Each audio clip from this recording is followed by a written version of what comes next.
வானத்தையும் புதிய பூமியும் கண்டேன். முந்தின வானமும் முந்தின பூமியும் ஒளிந்து போயின, சமுத்திரமும் இல்லாமல் போயிற்று. யோவானாகிய நான் புதிய எருசலேமாகிய பரிசுத்த நகரத்தை தேவனிடத்திலிருந்து பரலோகத்தை விட்டு இறங்கி வர கண்டேன். அது தன் புருஷனுக்காக அலங்கரிக்கப்பட்ட மணவாட்டியை போல ஆயத்தமாக்கப்பட்டிருந்தது. ஜெபிப்போம். நல்ல ஆண்டவரே, இந்த வார்த்தைகள் எங்களோடு பேசும். பரிசுத்த ஆவியானவரே உதவி செய்யும். ஆண்டவரே, உடைய மகிமைக்கு, உடைய கிருபைக்கு, உடைய இரக்கத்துக்கு எங்களை ஒப்புக் கொடுக்கிறோம். ஆண்டுடைய வார்த்தைகள் கேட்கிறவர்களாய் மாற்றம் அல்ல, அதன்படி செய்கிறவர்களாக மிருகங்கள் எழுதியிருக்கிறதப்பா. அதன்படி செய்யக்கூடிய திராணியை, புரிந்து கொள்ளக்கூடிய கிருபையை எங்களுக்கு தாரும். வந்திருக்கிற ஒவ்வொருவரையும் உடைய கருத்திற்கே வைக்கிறோம். ஆவியானவரே, அழைக்கப்பட்டவர்கள் என்பதை புரிந்து கொண்டு, தெரிந்து கொள்ளப்பட்டவர்கள் என்பதை அறிந்து, பிள்ளைகள் உமோடு கூட நடக்கக்கூடிய கிருபையை பெற்றுக்கொள்ள பரிசுத்த ஆவியானவரே எங்களுக்கு உதவி செய்யும். உடைய கருத்திலே தாருகிறோம். இயேசுவின் நாமத்தில் ஜெபிக்கிறோம் பிதாவே. ஆமென். ஆமென். ஆமென். கர்த்தருக்கு மகிமை உண்டாவதாக. இன்றைக்கு ஆவியானவர் நமக்கு என்ன சொல்ல விரும்புகிறார் என்று நம்ம ஆண்டவரிடத்தில் ஜெபித்து அவருடைய பாதத்தில் அமர்ந்திருக்கும் போது அவர் சொல்லுகிற வார்த்தையை கேட்பதற்கு அவர் நம்மோடு பேசுகிறவராக இருக்கிறார். ஆமென். 21ஆம் அதிகாரம் 2ஆம் வசனத்தில் இந்த யோவானுக்கு 20ஆம் அதிகாரம் முழுவதும் பல காட்சிகளை ஆண்டவர், உயிரோடு கூட எழுந்தவர் இயேசு சத்தத்தை அவன் காதில் விழும்படியாக பேசி அவனுக்கு சில காட்சிகளை காண்பித்து அவனோடு கூட பேசி, இவைகளை நீ கேட்கறது மட்டுமல்ல, எழுத வேண்டுவது மட்டுமல்ல. நல்ல கவனிங்க, நான் சொல்றதை திரும்பி சொல்றால கவனிங்க. 7 சபைகளுக்கும் எழுதி நீ இவைகளை அனுப்பி சொன்னார். இவைகளை கேட்பதை நீ எழுத வேண்டும். எழுதி 7 சபைகளுக்கும் இந்த சத்தியத்தை என்ன செய்ய வேண்டும்? கொடுக்க வேண்டும். ஏனென்றால் இயேசு கிறிஸ்து இந்த பூமியில கடைசி நாள்ல அவரை வர்றதுக்கு முன்னாடி எப்படி என்ன நடக்கும் என்பதை சபை அறிந்திருக்கணும். ஒவ்வொரு தேவ பிள்ளைகளும் அறிந்திருக்கணும். ஒருவேளை அவங்க அறியாது இருந்தால் ஆண்டவர் அந்த கடைசி நாட்கள்ல இந்த சபையை எடுத்துக்கொள்ள வரும்போது ஆண்டவர் சொல்லாம செய்து விட்டார், எங்களுக்கு இந்த காரியத்தை தெரிவிக்காம போய்விட்டார், எங்கள் நிலைமை அவர் அறிவித்திருக்க வேண்டும், எங்கள் நிலைமைகளை அறிந்து அவர் அறிவிக்காமல் விட்டு விட்டார் என்று சொல்லி கர்த்தரிடத்து மேல குற்றம் சாட்டுவதாக சபையார் இருப்பாங்க. அதனால சபையானது இயேசுவை ஆராதிக்கக்கூடிய, ஆண்டவர் இயேசுவை ரட்சகராக அறிந்து ஏற்றுக்கொண்டு ஆராதிக்கக்கூடிய ஜனங்கள் உண்மையான முழுமையான சத்தியத்தை கடைசி வரைக்கும் இந்த பூமியில என்ன மாற்றம் நடக்க போகுது, இந்த பூமியினுடைய நிலைமை என்னவாக போகுது, பூமியில் உள்ள ஜனங்களுடைய நிலைமை என்னவாய் மாறப்போகிறது என்பதை இறுதி வரைக்கும் ஆண்டவர் சொல்லி சொல்லி எழுத வைத்திருக்கிறார். அதுல ஒரு பகுதி தான் 21ஆம் அதிகாரம் 1-2 வசனங்கள் வாசிக்க கேட்டோம். கவனிங்க, இந்த 2 வார்த்தை முன்வைத்து நம்ம சேமிப்போம். சில வார்த்தைகளை சொல்லி இப்போ யோவான் சொன்னாரு, பின்பு நான் புதிய வானத்தையும் புதிய பூமியும் கண்டேன், முந்தின வானமும் முந்தின பூமியும் ஒளிந்து போயின, சமுத்திரமும் இல்லாமல் போயிடுச்சு அப்படின்னு சொல்லிட்டு அடுத்து சொல்றாரு, யோவானாகிய நான் புதிய எருசலேமாகிய பரிசுத்த நகரத்தை பரலோகத்தை விட்டு இறங்கி வர கண்டேன். அது தன் புருஷனுக்காக அலங்கரிக்கப்பட்ட மணவாட்டியை போல ஆயத்தமாக்கப்பட்டிருந்ததுன்னு சொல்றாரு. முந்தின வானம், இப்பொழுது காணப்படுகிற இந்த பூமியும் இப்பொழுது காணப்படுகிற இந்த வானமும் அது எல்லாமே ஒளிந்து போயிடுச்சு, எல்லாமே அழிந்து போயிடுச்சு, எல்லாமே மாற்றப்பட்டு விட்டது அப்படின்னு சொல்றாரு. அப்போ மறுபடியும் என்ன சொல்றாரு அப்படின்னு சொல்லிட்டு அதுக்கடுத்து புதிய வானமும் புதிய பூமியும் உண்டாயிற்றுன்னு சொல்றாரு. அப்ப புதிய வானமும் புதிய பூமியும் உண்டாகும் போது என்ன நடந்ததுன்னா, பரலோகத்துல புதிய எருசலேம் இருக்கிறது. அந்த பரலோகத்தில் இருக்கக்கூடிய அந்த புதிய எருசலேம் என்று சொல்லப்பட்ட பரலோக ராஜ்யமாகிய மகிமையோடு மணவாட்டிக்காக அலங்கரிக்கப்பட்ட போல அந்த ராஜ்யம் அந்த பரலோகத்தை விட்டு புதிய எருசலேம் வந்து பூமிக்கு இறங்கி வந்ததுன்னு சொல்றாரு. சோதரா, ஆதியாகவே புரியாதவங்க வெளிப்படுத்தின விசேஷத்தை சொன்னால் எப்படி புரியும்? பைபிள் நல்லா வாசிங்க, சொல்வதை புரிந்து கொள்ற அளவுக்கு கேளுங்க. என்ன அடிப்படை விசுவாசிகளாக அடிப்படை சத்தியத்தையே புரிந்து கொள்ளக்கூடிய முடியாதவர்களாக நம்ம இருக்கக்கூடாது. வெளிப்படுத்தின விசேஷத்தை ஒரு வார்த்தை சொன்னா அதை புரியுற அளவுக்கு நம்ம வளர்ந்துருக்கணும். ஆமென். என்னை கவனிங்க, இந்த பரலோகத்தை விட்டு புதிய எருசலேம் இறங்கி வருகிறது. புதிய எருசலேம் அப்படின்னு சொன்னா பரலோகத்தினுடைய ஒரு பகுதியை தான். அதுக்கு வந்து எருசலேம், புதிய எருசலேம் என்று பேரு. அது வந்து இறங்கி வருது. எங்க வருதுன்னு சொன்னா இப்பொழுது இருக்கு பாத்தீங்கன்னா அந்த எருசலேமே வந்து அமர்கிறது. அல்லேலூயா. அதனுடைய அளவெல்லாம் சொல்லப்பட்டிருக்கு. 15,000 மைல்கள் அதனுடைய நீள அகலம், 15,000 நீள அகலங்கள். அப்போ நான் கணக்கு போட்டு பார்க்கும்போது அந்த புதிய எருசலேமுடைய பரலோகம் அந்த பூமியில ஸ்தாபிக்கப்படும் போது அதனுடைய நீள அகலம் எல்லாம் சொல்லப்படுது. 15,000 மைல்கள் என்று சொல்லும்போது ஏறக்குறைய 24,140 கிலோமீட்டர் வருது. அப்போ பூமியை பார்க்கும்போது அவ்வளோ கிடையாது. எண்டு டு எண்டு, இந்த கடைசியிலிருந்து பூமி இந்த கடைசி வரைக்கும் ஒரு பகுதியை அளவிடும் போது 12,000 கிலோமீட்டர், அதாவது ஆமா அவ்வளவுதான். ஆனால் பரலோகம் என்பது எவ்வளவு பெரிதா இருக்குது, அதுல எவ்வளவு மக்கள் நிரம்பி இருக்கிறாங்க, அந்த பரலோகத்துல எவ்வளவு பேரை நிரப்ப போறான்னு பார்க்கும்போது அது ஒரு மகிமையான ஒரு காரியமா இருக்குது. கவனிங்க, இப்போ நம்ம சிந்திக்கக்கூடிய ஒரு காரியம் என்னன்னா, பரிசுத்த நகரம் பரலோகத்தை விட்டு பூமிக்கு வருது. அந்த பரிசுத்த நகரம் பரலோகத்தை விட்டு பூமிக்கு வருகிற அந்த பரிசுத்த நகரத்துல சபையா இருக்கிற நீங்களும் நானும் அதுல போய் எல்லாரும் வாழ போகிறோம். அல்லேலூயா. பரிசுத்த நகரத்திலே வாழ்வதற்கு, பரலோகத்தை விட்டு இறங்கி வருகிற புதிய எருசலேமில் வாழ்வதற்கு நாம் இந்த நாளில் தகுதி அடைந்திருக்கிறோமா? அதுக்கு என்ன தகுதி? நம்ம அந்த பரலோகத்துக்கு இவ்வளவு நாளாக நம்ம ஆராதித்துக் கொண்டிருக்கிறோம், இயேசுவை அறிந்திருக்கிறோம், தேவனை ஆராதிக்கிறோம், பாடுகிறோம், வசனம் வாசிக்கிறோம், காணிக்கை கொடுக்கிறோம், ஊழியம் செய்கிறோம், ஜெபிக்கிறோம், மற்ற மக்களுக்கு இப்படிப்பட்ட காரியங்களை சொல்லிக் கொடுக்கிறோம். ஆனால் இன்றைக்கு இயேசு வருகிற போது இந்த செய்தியை கேட்கிற நாம், இன்றைக்கு இந்த செய்தியை கேட்கிற நாம் எத்தனை பேர் அந்த பரலோக ராஜ்யத்துல புதிய எருசலேமிலே போய் வாசமா இருக்கும்படி தகுதி உடையவர்களாக இருப்போம் என்று ஒரு கேள்வியோடு கூட, அதோடு கூட அந்த பரிசுத்த நகரத்துல இருப்பதற்கு நமக்கு என்ன தகுதி தேவை என்பதை நாம் புரிந்து கொண்டு நாம் இந்த செய்தியை கேட்போம் என்றால், புரிந்து கொள்வோம் என்றால் அது நமக்கு ஆசீர்வாதமாக இருக்கும். ஆமென். நம்முடைய தேவன், நாம் ஆராதிக்கிற தேவன் பரிசுத்தர். கவனிங்க, அவர் வாழ்கிற இடமும் பரிசுத்தமானது. அப்ப அவரோடு கூட ஐக்கியம் உள்ளவர்களா அவர் இருக்கிற இடத்துல நாம் போய் இருக்க வேண்டும் என்றால் பரிசுத்தம் என்கிற ஒரு பகுதி நமக்கு தேவை. பரிசுத்தம் அடைந்தவர்களா இருக்கிறோம். ஆமென். தேவன் பரிசுத்தர், அவர் வாழும் இடம் பரலோகமும் பரிசுத்தமானது, புதிய எருசலேமும் பரிசுத்தமானது. எனவே அங்க பாவிகளும் பாவங்களும் இருக்க முடியாது. இந்த பாவங்களும் பாவிகளையும் முன்பே ஆண்டவர் நியாயம் தீர்த்து, ஏற்கனவே எல்லாவற்றையும் இந்த புதிய வானம் புதிய பூமி உண்டாகிறதுக்கு முன்னே நியாயம் தீர்த்து என்ன செய்தாரு? எல்லாவற்றையும் ஒதுக்கி விட்டார். நியாயம் தீர்த்து எல்லாவற்றையும் அப்புறப்படுத்தி விட்டார். அதெல்லாம் மேலாதிகாரத்தில் 20ஆம் அதிகாரத்தில் வாசிங்க. 20ஆம் அதிகாரம் அது என்னப்போ நீங்க வசன வாசனம் உங்களுக்கு நல்லா புரியும். 11ல இருந்து வாசிங்க. 20:11 இருந்து. பின்னும் நான் பெரிய வெள்ளை சிங்காசனத்தையும் அதுமேல் வீற்றிருக்கிறவரையும் கண்டு அவருடைய சமூகத்திலிருந்து பூமியும் வானமும் அகன்று போயின, அவைகளுக்கு இடம் காணப்படவில்லை. மரித்தோராகிய சிறியோரையும் பெரியோரையும் தேவனுக்கு முன்பாக நிற்க கண்டேன். அப்பொழுது புஸ்தகங்கள் திறக்கப்பட்டன.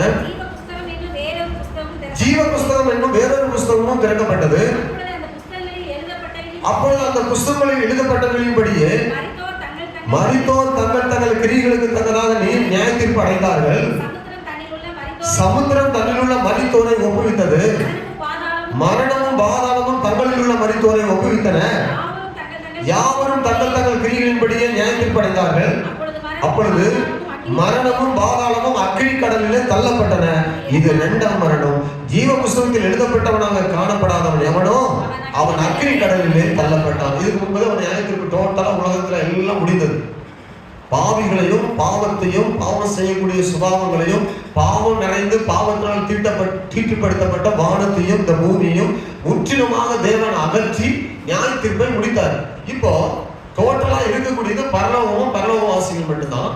அதனால பரலோகத்தை விட்டு புதிய எருசலேமாகிய ஒரு நகரம், ஒரு மகிமையான நமக்காக ஆயத்தமாக்கப்பட்ட ஒரு பரலோக மகிமை நிறைந்த புதிய எருசலேம் நகரம் இறங்கி பரலோகத்தை விட்டு எங்க வர கண்டோம்? பூமிக்கு வர காண்கிறோம். ஆமென். கவனிங்க, இந்த பகுதியில் நம்ம என்ன பார்க்கணும்னா, ஆதியாகம புஸ்தகத்தில் மனிதன் பாவம், அதாவது மனிதனிடம் பாவம் பிரவேசித்த போது அவன் ஏதேன் தோட்டத்தை விட்டு துரத்தப்பட்டு வெளியேற்றப்பட்டான். நல்லா கவனிங்க, சொல்றத மறுபடியும். ஆதியாகம புஸ்தகத்துல தேவன் மனிதனை செம்மையானவனாக படைத்தார். அவன் நேர்மை உள்ளவனாக இருந்தான், குற்றமற்றவனாக இருந்தான் படைக்கப்பட்ட போது. ஆனால் அவன் பைபிள் பார்த்தீங்கன்னா ஒன்றும் புரியாது. கர்த்தருக்கு ஸ்தோத்திரம். நான் வந்தது முதலே சொல்லிட்டேன். நிறைய பேர் வந்து நீங்க ஒரு மாதிரி அஜாக்கிரதையா இருக்கிறதுனால அதை நீங்க புரிந்து கொள்வதற்காக மறுபடியும் சொல்றேன். வந்தது உங்களுக்கு பிரயோஜனமா இருக்கும். கர்த்தருக்கு ஸ்தோத்திரம். அதாவது என்ன சொல்ல வந்தேன்? ஆதியாகம புஸ்தகத்தில் மனிதனை தேவன் எல்லா சிருஷ்டிகளையும் உண்டு பண்ணி மனிதனை படைக்கும் போது அவனை செம்மையானவனாக படைத்தார், பரிசுத்தம் உள்ளவனாக இருந்தான். தேவன் இருக்கிற வண்ணமாகவே இருந்து தேவனை தரிசித்தான். ஆதாமோடு கூட தேவன் உறவாடினார். ஏதேன் தோட்டத்தில் பாவம் அவனுக்குள் பிரவேசித்த போது, பாவம் அவன் மனிதனிடத்தில் பிரவேசித்த போது அந்த தோட்டத்தை விட்டு அவன் துரத்தப்பட்டான், தோட்டத்தை விட்டு வெளியேற்றப்பட்டான். அவன் தேவனை காண முடியவில்லை, இன்றைக்கு வரைக்கும் காண முடியவில்லை. ஆனால் இங்க வெளிப்படுத்தும் விசேஷத்துல அந்த பாவத்தினால, பாவம் அவனுக்குள் புகுந்ததுனால துரத்தப்பட்ட மனிதன் மறுபடியும் இயேசு கிறிஸ்து பூமியில வந்து அந்த பாவத்துக்காக பரிகார பலியாகி பாவத்தை எல்லாம் மனிதனை விட்டு நீக்கி, யார் அவரை விசுவாசிக்கிறார்களோ, யார் அவரை ஏற்றுக்கொண்டார்களோ, யார் ஞானஸ்நானம் பெற்றார்களோ, யாரெல்லாம் இயேசுவை ஆவியோட உண்மையோடு ஆராதிக்கிறார்களோ, இயேசுடைய வார்த்தைக்கு உபதேசத்துக்கு யாரெல்லாம் கீழ்ப்படுகிறார்களோ, அவரை அத்தனை பேரையும் ஆண்டவர் இயேசு கிறிஸ்து தம்மோடு கூட இணைத்து தம்முடைய நகரத்தில் சேர்த்துக் கொள்ளும்படியாக பரலோகத்திலிருந்து நாம் உலகம் உண்டானது முதல் கொண்டு ஆயத்தமாக்கப்பட்ட பரலோக ராஜ்யத்தில் சேர்த்துக் கொள்வதற்கு அவர் மனுக்குலத்துக்காக சிலுவையில் பட்ட பாடுகளை அங்கே நிறைவேற்றினவர். மனுக்குலத்தை ரட்சித்து இப்பொழுது பரலோக ராஜ்யமா இருக்கிற புதிய எருசலேமுக்குள்ள சேர்த்துக் கொள்வதற்காக இத்தனை காரியத்தை செய்து ஆயத்தமாக்கி முடித்தார். அல்லேலூயா, கர்த்தருக்கு ஸ்தோத்திரம். புரியுதா உங்களுக்கு? இப்போ பரலோகத்தினுடைய அந்த மகிமையை பெற்று பரிசுத்தமாய் வாழ்ந்த மனிதன் ஏதனை விட்டு துரத்தப்பட்டான். ஆனால் இப்பொழுது புறமே துரத்தப்பட்ட மனிதன் இயேசு கிறிஸ்துவின் இரத்தத்தின் மூலமாக நித்திய ஜீவனுக்குள்ள பரலோகத்துக்குள்ள துரத்தப்பட்ட இடத்தை விட மேன்மையான புதிய எருசலேமுக்குள்ள சேர்க்கப்படுகிறான். ஆமென். இங்கே வெளிப்படுத்தலின் முடிவாக பாவமும் பாவிகளும் பூமியை விட்டு அகற்றப்பட்டு நித்திய நரகத்தில் தள்ளப்பட்ட பின்பு புதிய வானம் புதிய பூமி, பின்பு இந்த பூமிக்கு புதிய பரிசுத்த எருசலேம் நிறைவு வருகிறதை பார்க்கிறோம். இயேசுவின் இரத்தத்தாலும் இயேசுவின் நாமத்தினாலும் இயேசுவின் வார்த்தையாலும் பரிசுத்தமாக்கப்பட்டு மீண்டும் மனிதர்கள் புதிய எருசலேம் நகரத்தில் சேர்த்துக் கொள்ளப்படுகிறார்கள். நாம் இயேசுவின் மேல விசுவாசம் வைக்கின்ற போது நமது பாவத்தை நம்மை விட்டு இடமாற்றுகிறார். நம்முடைய விசுவாசத்தின் மூலமாக இயேசு கிறிஸ்து. அல்லேலூயா. இடம் மாற்றப்படுகிற போது, பாவம் நீக்கப்படுகிற போது நம்ம மறுபடியும் அவர் சன்னதியிலே சேர்க்கப்படுகிறோம். இது இந்த முக்கியமான ஒரு காரியம். இதற்கு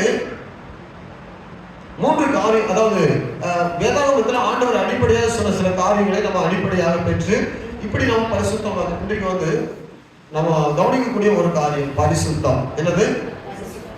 பரிசுத்த நகரத்துக்குள் ஒரு மனிதன் வாசமா இருக்க வேண்டும் என்றால், பரிசுத்த நகரத்துக்குள் ஒரு தேவ பிள்ளை பிரவேசிக்க வேண்டும் என்றால், பரிசுத்த எருசலேமாகிய இந்த பூமிக்கு வரக்கூடிய பரலோகத்துக்குள்ள பிரவேசிக்க வேண்டும் என்றால் அவன் பாவம் அற்றவனாக, அவன் பரிசுத்தமாக்கப்பட்டவனாக இருக்க வேண்டும். அப்போ பாவம் என்றால் என்ன? பாவத்திலிருந்து விடுதலையாக்கப்பட்டு பரிசுத்தம் என்றால் என்ன? பரிசுத்தமாக்கப்படுதல் என்றால் என்ன? இப்போ நாம் பரிசுத்தம் ஆகிவிட்டோமா? அப்படி பரிசுத்தம் ஆவதற்கான அடையாளங்கள் என்ன? பரிசுத்தம் ஆனதுக்கான முழு நிச்சயம் நமக்குள் காணப்படுதா? பரிசுத்தம் என்பது என்ன என்பது நமக்கு தெரியுமா? இது இன்னைக்கு நம்மளுடைய கேள்வி. வேதாகமத்தை வைத்து புரிந்து கொள்ளும். பரிசுத்தம் பரிசுத்தம். நீ பரிசுத்தம் இல்லாமல் வேதமும் சொல்லுகிறது, பரிசுத்தம் இல்லாமல் தேவனுடைய ஒருவரை என்ன செய்ய முடியாது? தரிசிக்க முடியாது. இப்போ பரிசுத்தம் என்பது, பரிசுத்தம் என்றால் என்ன? கேள்வி. பரிசுத்தம்னா என்ன? நீங்க உங்களுக்கு புரியுது சொல்ல பார்ப்போம். பரிசுத்தம்னா என்ன? தமிழ்ல பரிசுத்தம்னா என்ன? நீங்களே சொல்லுங்க. இவ்வளவு நாள் நம்ம வசனத்தை கேட்டு பரிசுத்தம்னா என்னன்னு நம்ம நேரம் யோசிக்கிற அளவுக்கு இருக்கக்கூடாது. பரிசுத்தம்னா என்னன்னு நமக்கு தெரிஞ்சிருக்கணும். பாவத்திலிருந்து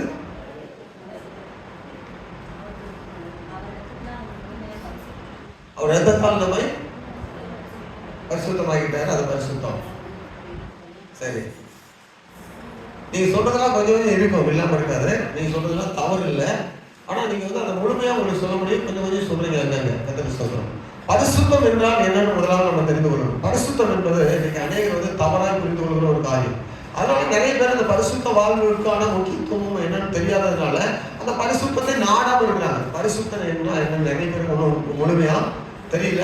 அப்படி போதிக்கிற சத்தியம் போதிக்கப்படுகிற இடம் கூட தவறாக அவங்களுடைய எண்ணங்களில, அதாவது தவறாக புரிந்து கொள்ளப்பட்டு போதிக்கப்படுகிறதை பார்க்கிறோம். பரிசுத்தம் என்றால் என்ன என்பதை வேதத்தில் நம்ம பார்க்கும்போது அப்போஸ்தலனாகிய பவுல் சொல்லும்போது, இங்கே 1 தெசலோனிக்கேயர் புத்தகத்துல 4ஆம் அதிகாரத்துல வாசிக்கும் போது அவர் சொல்றாரு, இந்த அடிப்படையான பரிசுத்தம் என்றால் என்னன்னு நம்ம புரிந்து கொள்ளும். 1 தெசலோனிக்கேயர் 4ஆம் அதிகாரம் 3-4 வசனங்களை வாசிக்கும் போது, நீங்கள் பரிசுத்தம் உள்ளவர்களாக வேண்டும் என்பதே தேவனுடைய சித்தமாய் இருக்கிறது. ஏனென்றால் கவனிங்க, தேவனுக்கு சித்தம் என்னன்னா, நம்ம குறித்த விருப்பம் என்னன்னா, நம்ம பரிசுத்தமாகணும். ஏன்னா பரிசுத்த நகரத்துல போய் சேர்க்கப்படணும். நம்ம என்ன ஆக வேண்டும்? அது சொன்னது கூட ஆண்கள் பக்கத்துல வாயை சத்தமே வரல. உங்களுக்குள்ள ரீச் ஆகலன்னு முதல்ல சொல்லிட்டு அதுக்கு சோத்திரம். என்ன சொல்றாரு? ஆவிக்குரிய காரியங்கள ஜெபிக்காம வேதத்தை வாசிக்காம டல்லா இருக்கிறவங்க டல்லா தான் இருக்கணும். கொஞ்சம் ஈர்ப்புக்கு வந்தா உங்களுக்கு வசனம் உள்ள போகும். அதுக்கு சோத்திரம். நல்லா கவனிங்க. தேவன் நம்மை குறித்து என்ன சித்தம் வைத்திருக்கிறார் அப்படின்றா இங்க பார்க்கும்போது, நீங்கள் பரிசுத்தம் உள்ளவர்கள் ஆக வேண்டும் என்பதே தேவனுடைய சித்தமாக இருக்கிறது. அந்தபடி நீங்கள் பேசி மாநிலத்திற்கு விலகி இருந்துன்னு சொல்லி தொடர்ந்து நிறைய காரியங்களை சொல்றாரு. கவனிங்க. இப்போ ஏன் பரிசுத்தமாவதை அதிகமா விரும்புறாருன்னா, பரிசுத்தமான தேவன், பரிசுத்தத்தை விரும்புகிற தேவன், பரிசுத்தத்தில் வாசம் பண்ணுகிற தேவன், அவர் இருக்கிற இடமும் பரிசுத்தமா இருக்கிறது. நாம் அவரிடத்துல போய் சேர வேண்டும் என்றால், அவரிடத்துல நெருங்கி கிட்டி ஜீவிக்க வேண்டும் என்றால் பரிசுத்தம் அவசியம். பரிசுத்தம் இல்லாமல் அவரிடத்துல சேர முடியாது. ஆகவேதான் பரிசுத்தமாக வேண்டும் என்று விரும்புகிறார். அப்போ பரிசுத்தம் என்பதை ஒரு பெருமளவு தவறாக புரிந்து கொள்கிற இந்த உலகத்துல நீங்கள் பரிசுத்தம் என்பதை எப்படி புரிந்து கொள்றீங்க? பரிசுத்தமானவர்களாக என்ற வார்த்தை பல வித்தியாசமான வார்த்தைகளை கொண்டது. கவனிங்க. சில காரியங்கள் சொல்ற உங்களுக்கு உள்ளத்துல அந்த எழுதப்பட்ட, அதாவது கல்லினால் எழுதப்பட்ட அல்ல, சதையினால் எழுதப்பட்ட வார்த்தைகளா உள்ளத்துல நிற்கும்படியாக என்ன செய்யுங்க? நீங்க ஜெபத்தோட கேளுங்க. இயேசுவை பற்றி சொல்லும் பொழுது பரிசுத்தம் பல வித்தியாசமான வார்த்தைகள் பேசப்படுது. பரிசுத்தம்னா என்ன? சரிங்களா? பரிசுத்தம்னா பல வித்தியாசமான வார்த்தைகளில் சொல்லப்படுது. இயேசுவை குறித்து பரிசுத்தம் என்று சொல்லும் போது 1 கொரிந்தியர்ல வசனத்தையே வைத்தே சொல்லுவோம், பார்க்கலாம். 1 கொரிந்தியர் 1ஆம் அதிகாரம் 30ஆம் வசனத்தில் வாசிக்கும் போது 1 கொரிந்தியர் 1:30,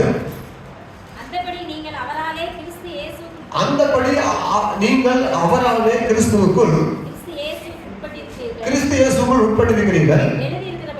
எழுதியிருக்கிறபடி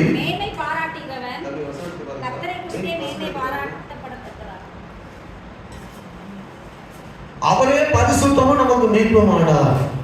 கடைசி வசனத்துல என்ன இருக்குது?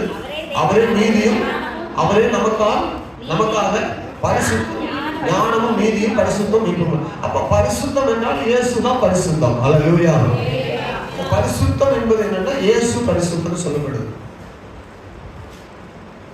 உதாரணமாக 2 பேர் 1ஆம் அதிகாரம் 21ஆம் வசனத்தில் வாசிக்கும் போது, 2 பேர் 1ஆம் அதிகாரம் 21ஆம் வசனத்தை வாசிக்கும் போது, தீர்க்க தரிசனமானது ஒரு காலத்திலும் மனுஷனுடைய சித்தத்தினாலே உண்டாகவில்லை. தேவனுடைய பரிசுத்த மனிதர்கள் பரிசுத்த ஆவியினாலே ஏவப்பட்டு பேசினார்கள். அப்ப இங்க பரிசுத்த மனிதர்கள். கவனிங்க. அங்க பரிசுத்தம்னா இயேசுதான் பரிசுத்தர். ஆனா இங்க பரிசுத்த மனிதர்கள் பைபிள் சொல்லுது. அப்ப பரிசுத்தம்னா என்ன? எப்படி பரிசுத்தம்? நம்ம நினைக்கிற மாதிரி பரிசுத்தம் என்பது, உதாரணமா எடுத்துக்கொள்ள, மோசே பயங்கரமான ஒரு கோபக்காரன், ஒரு கொலைக்காரன். ஆனால் வேதம் என்ன சொல்லுதுன்னா அவன் பரிசுத்தவான்னு சொல்லுது. அப்ப நாம நினைக்கிற மாதிரி எந்த ஒரு குற்றமும் செய்யாத, எந்த ஒரு குறைவும் இல்லாம ஒரு மனிதனா இருக்கிறதா பரிசுத்தம். பிறந்த முதல் அப்படி கிடையாது. கவனிங்க. தாவீது எடுத்துக்கொள்ளுங்க. தாவீது தேவனுடைய இருதயத்தை கேட்டால் பரிசுத்தவான். ஆனால் அவர் அநேகரை கொண்டு ரத்தம் செஞ்சிருக்கிறார், அநேக கொலைகளை செய்திருக்கிறார். ஆனால் வேதம் சொல்லுது அவர் மூலமா அநேக சங்கீதங்களை எழுதி பரிசுத்தவான்னு சொல்லுது. அவன் பரிசுத்தம் என்றால் என்னன்னு முதலாவது நம்ம புரியணும். வேதம் சொல்லுறது அவர் ஒரு பரிசுத்தவான். அவன் பரிசுத்த மனிதர்கள் பரிசுத்த ஆவியினால் ஏவப்பட்டு எழுதினார்கள். இயேசு எப்படி பரிசுத்தமானவரோ அதுபோல அவருடைய பிள்ளைகளாக இருக்கிற நாம் பரிசுத்தவான்கள் ஏவப்பட்டு எழுதப்பட்டு சொல்லப்படுது. இங்க பரிசுத்தம் என்பது என்னன்னா, ஆயினும் வேதம் சொல்கிறது என்னன்னா, பிரித்து எடுக்கப்பட்டவர்கள். நாம் தேவனுக்காக என்ன செய்யப்பட்டவர்கள்? பிரித்து எடுக்கப்பட்டு அவருக்காக பிரத்யேகப்படுத்தப்பட்டதெல்லாம் பரிசுத்தமானது. பழைய ஏற்பாட்டில் நீங்க பாப்பீங்கன்னா வேதத்துல பலி செலுத்தும்படியாக கொண்டு வர சொல்லுவார். ஒரு மந்தியில் இருக்கிற ஒரு ஆட்டை, அந்த ஆட்டை கொண்டு வந்து பலி செலுத்திட்டு முன்னும் தடையும் அவன் ஒரு பங்கை ஆசாரிக்கு கொடு அப்படின்னு சொல்லுவார். அது பரிசுத்தமானதுன்னு சொல்லுவார். அப்போ அது என்ன புரியுது? தேவனுக்காக எதை ஒன்றை பிரித்து எடுத்து வைத்து பிரத்யேகப்படுத்துறீங்களோ அதுதான் பரிசுத்தமானது, பரிசுத்தப்படுத்தப்பட்டது. கவனிங்க. புரியுதுங்களா?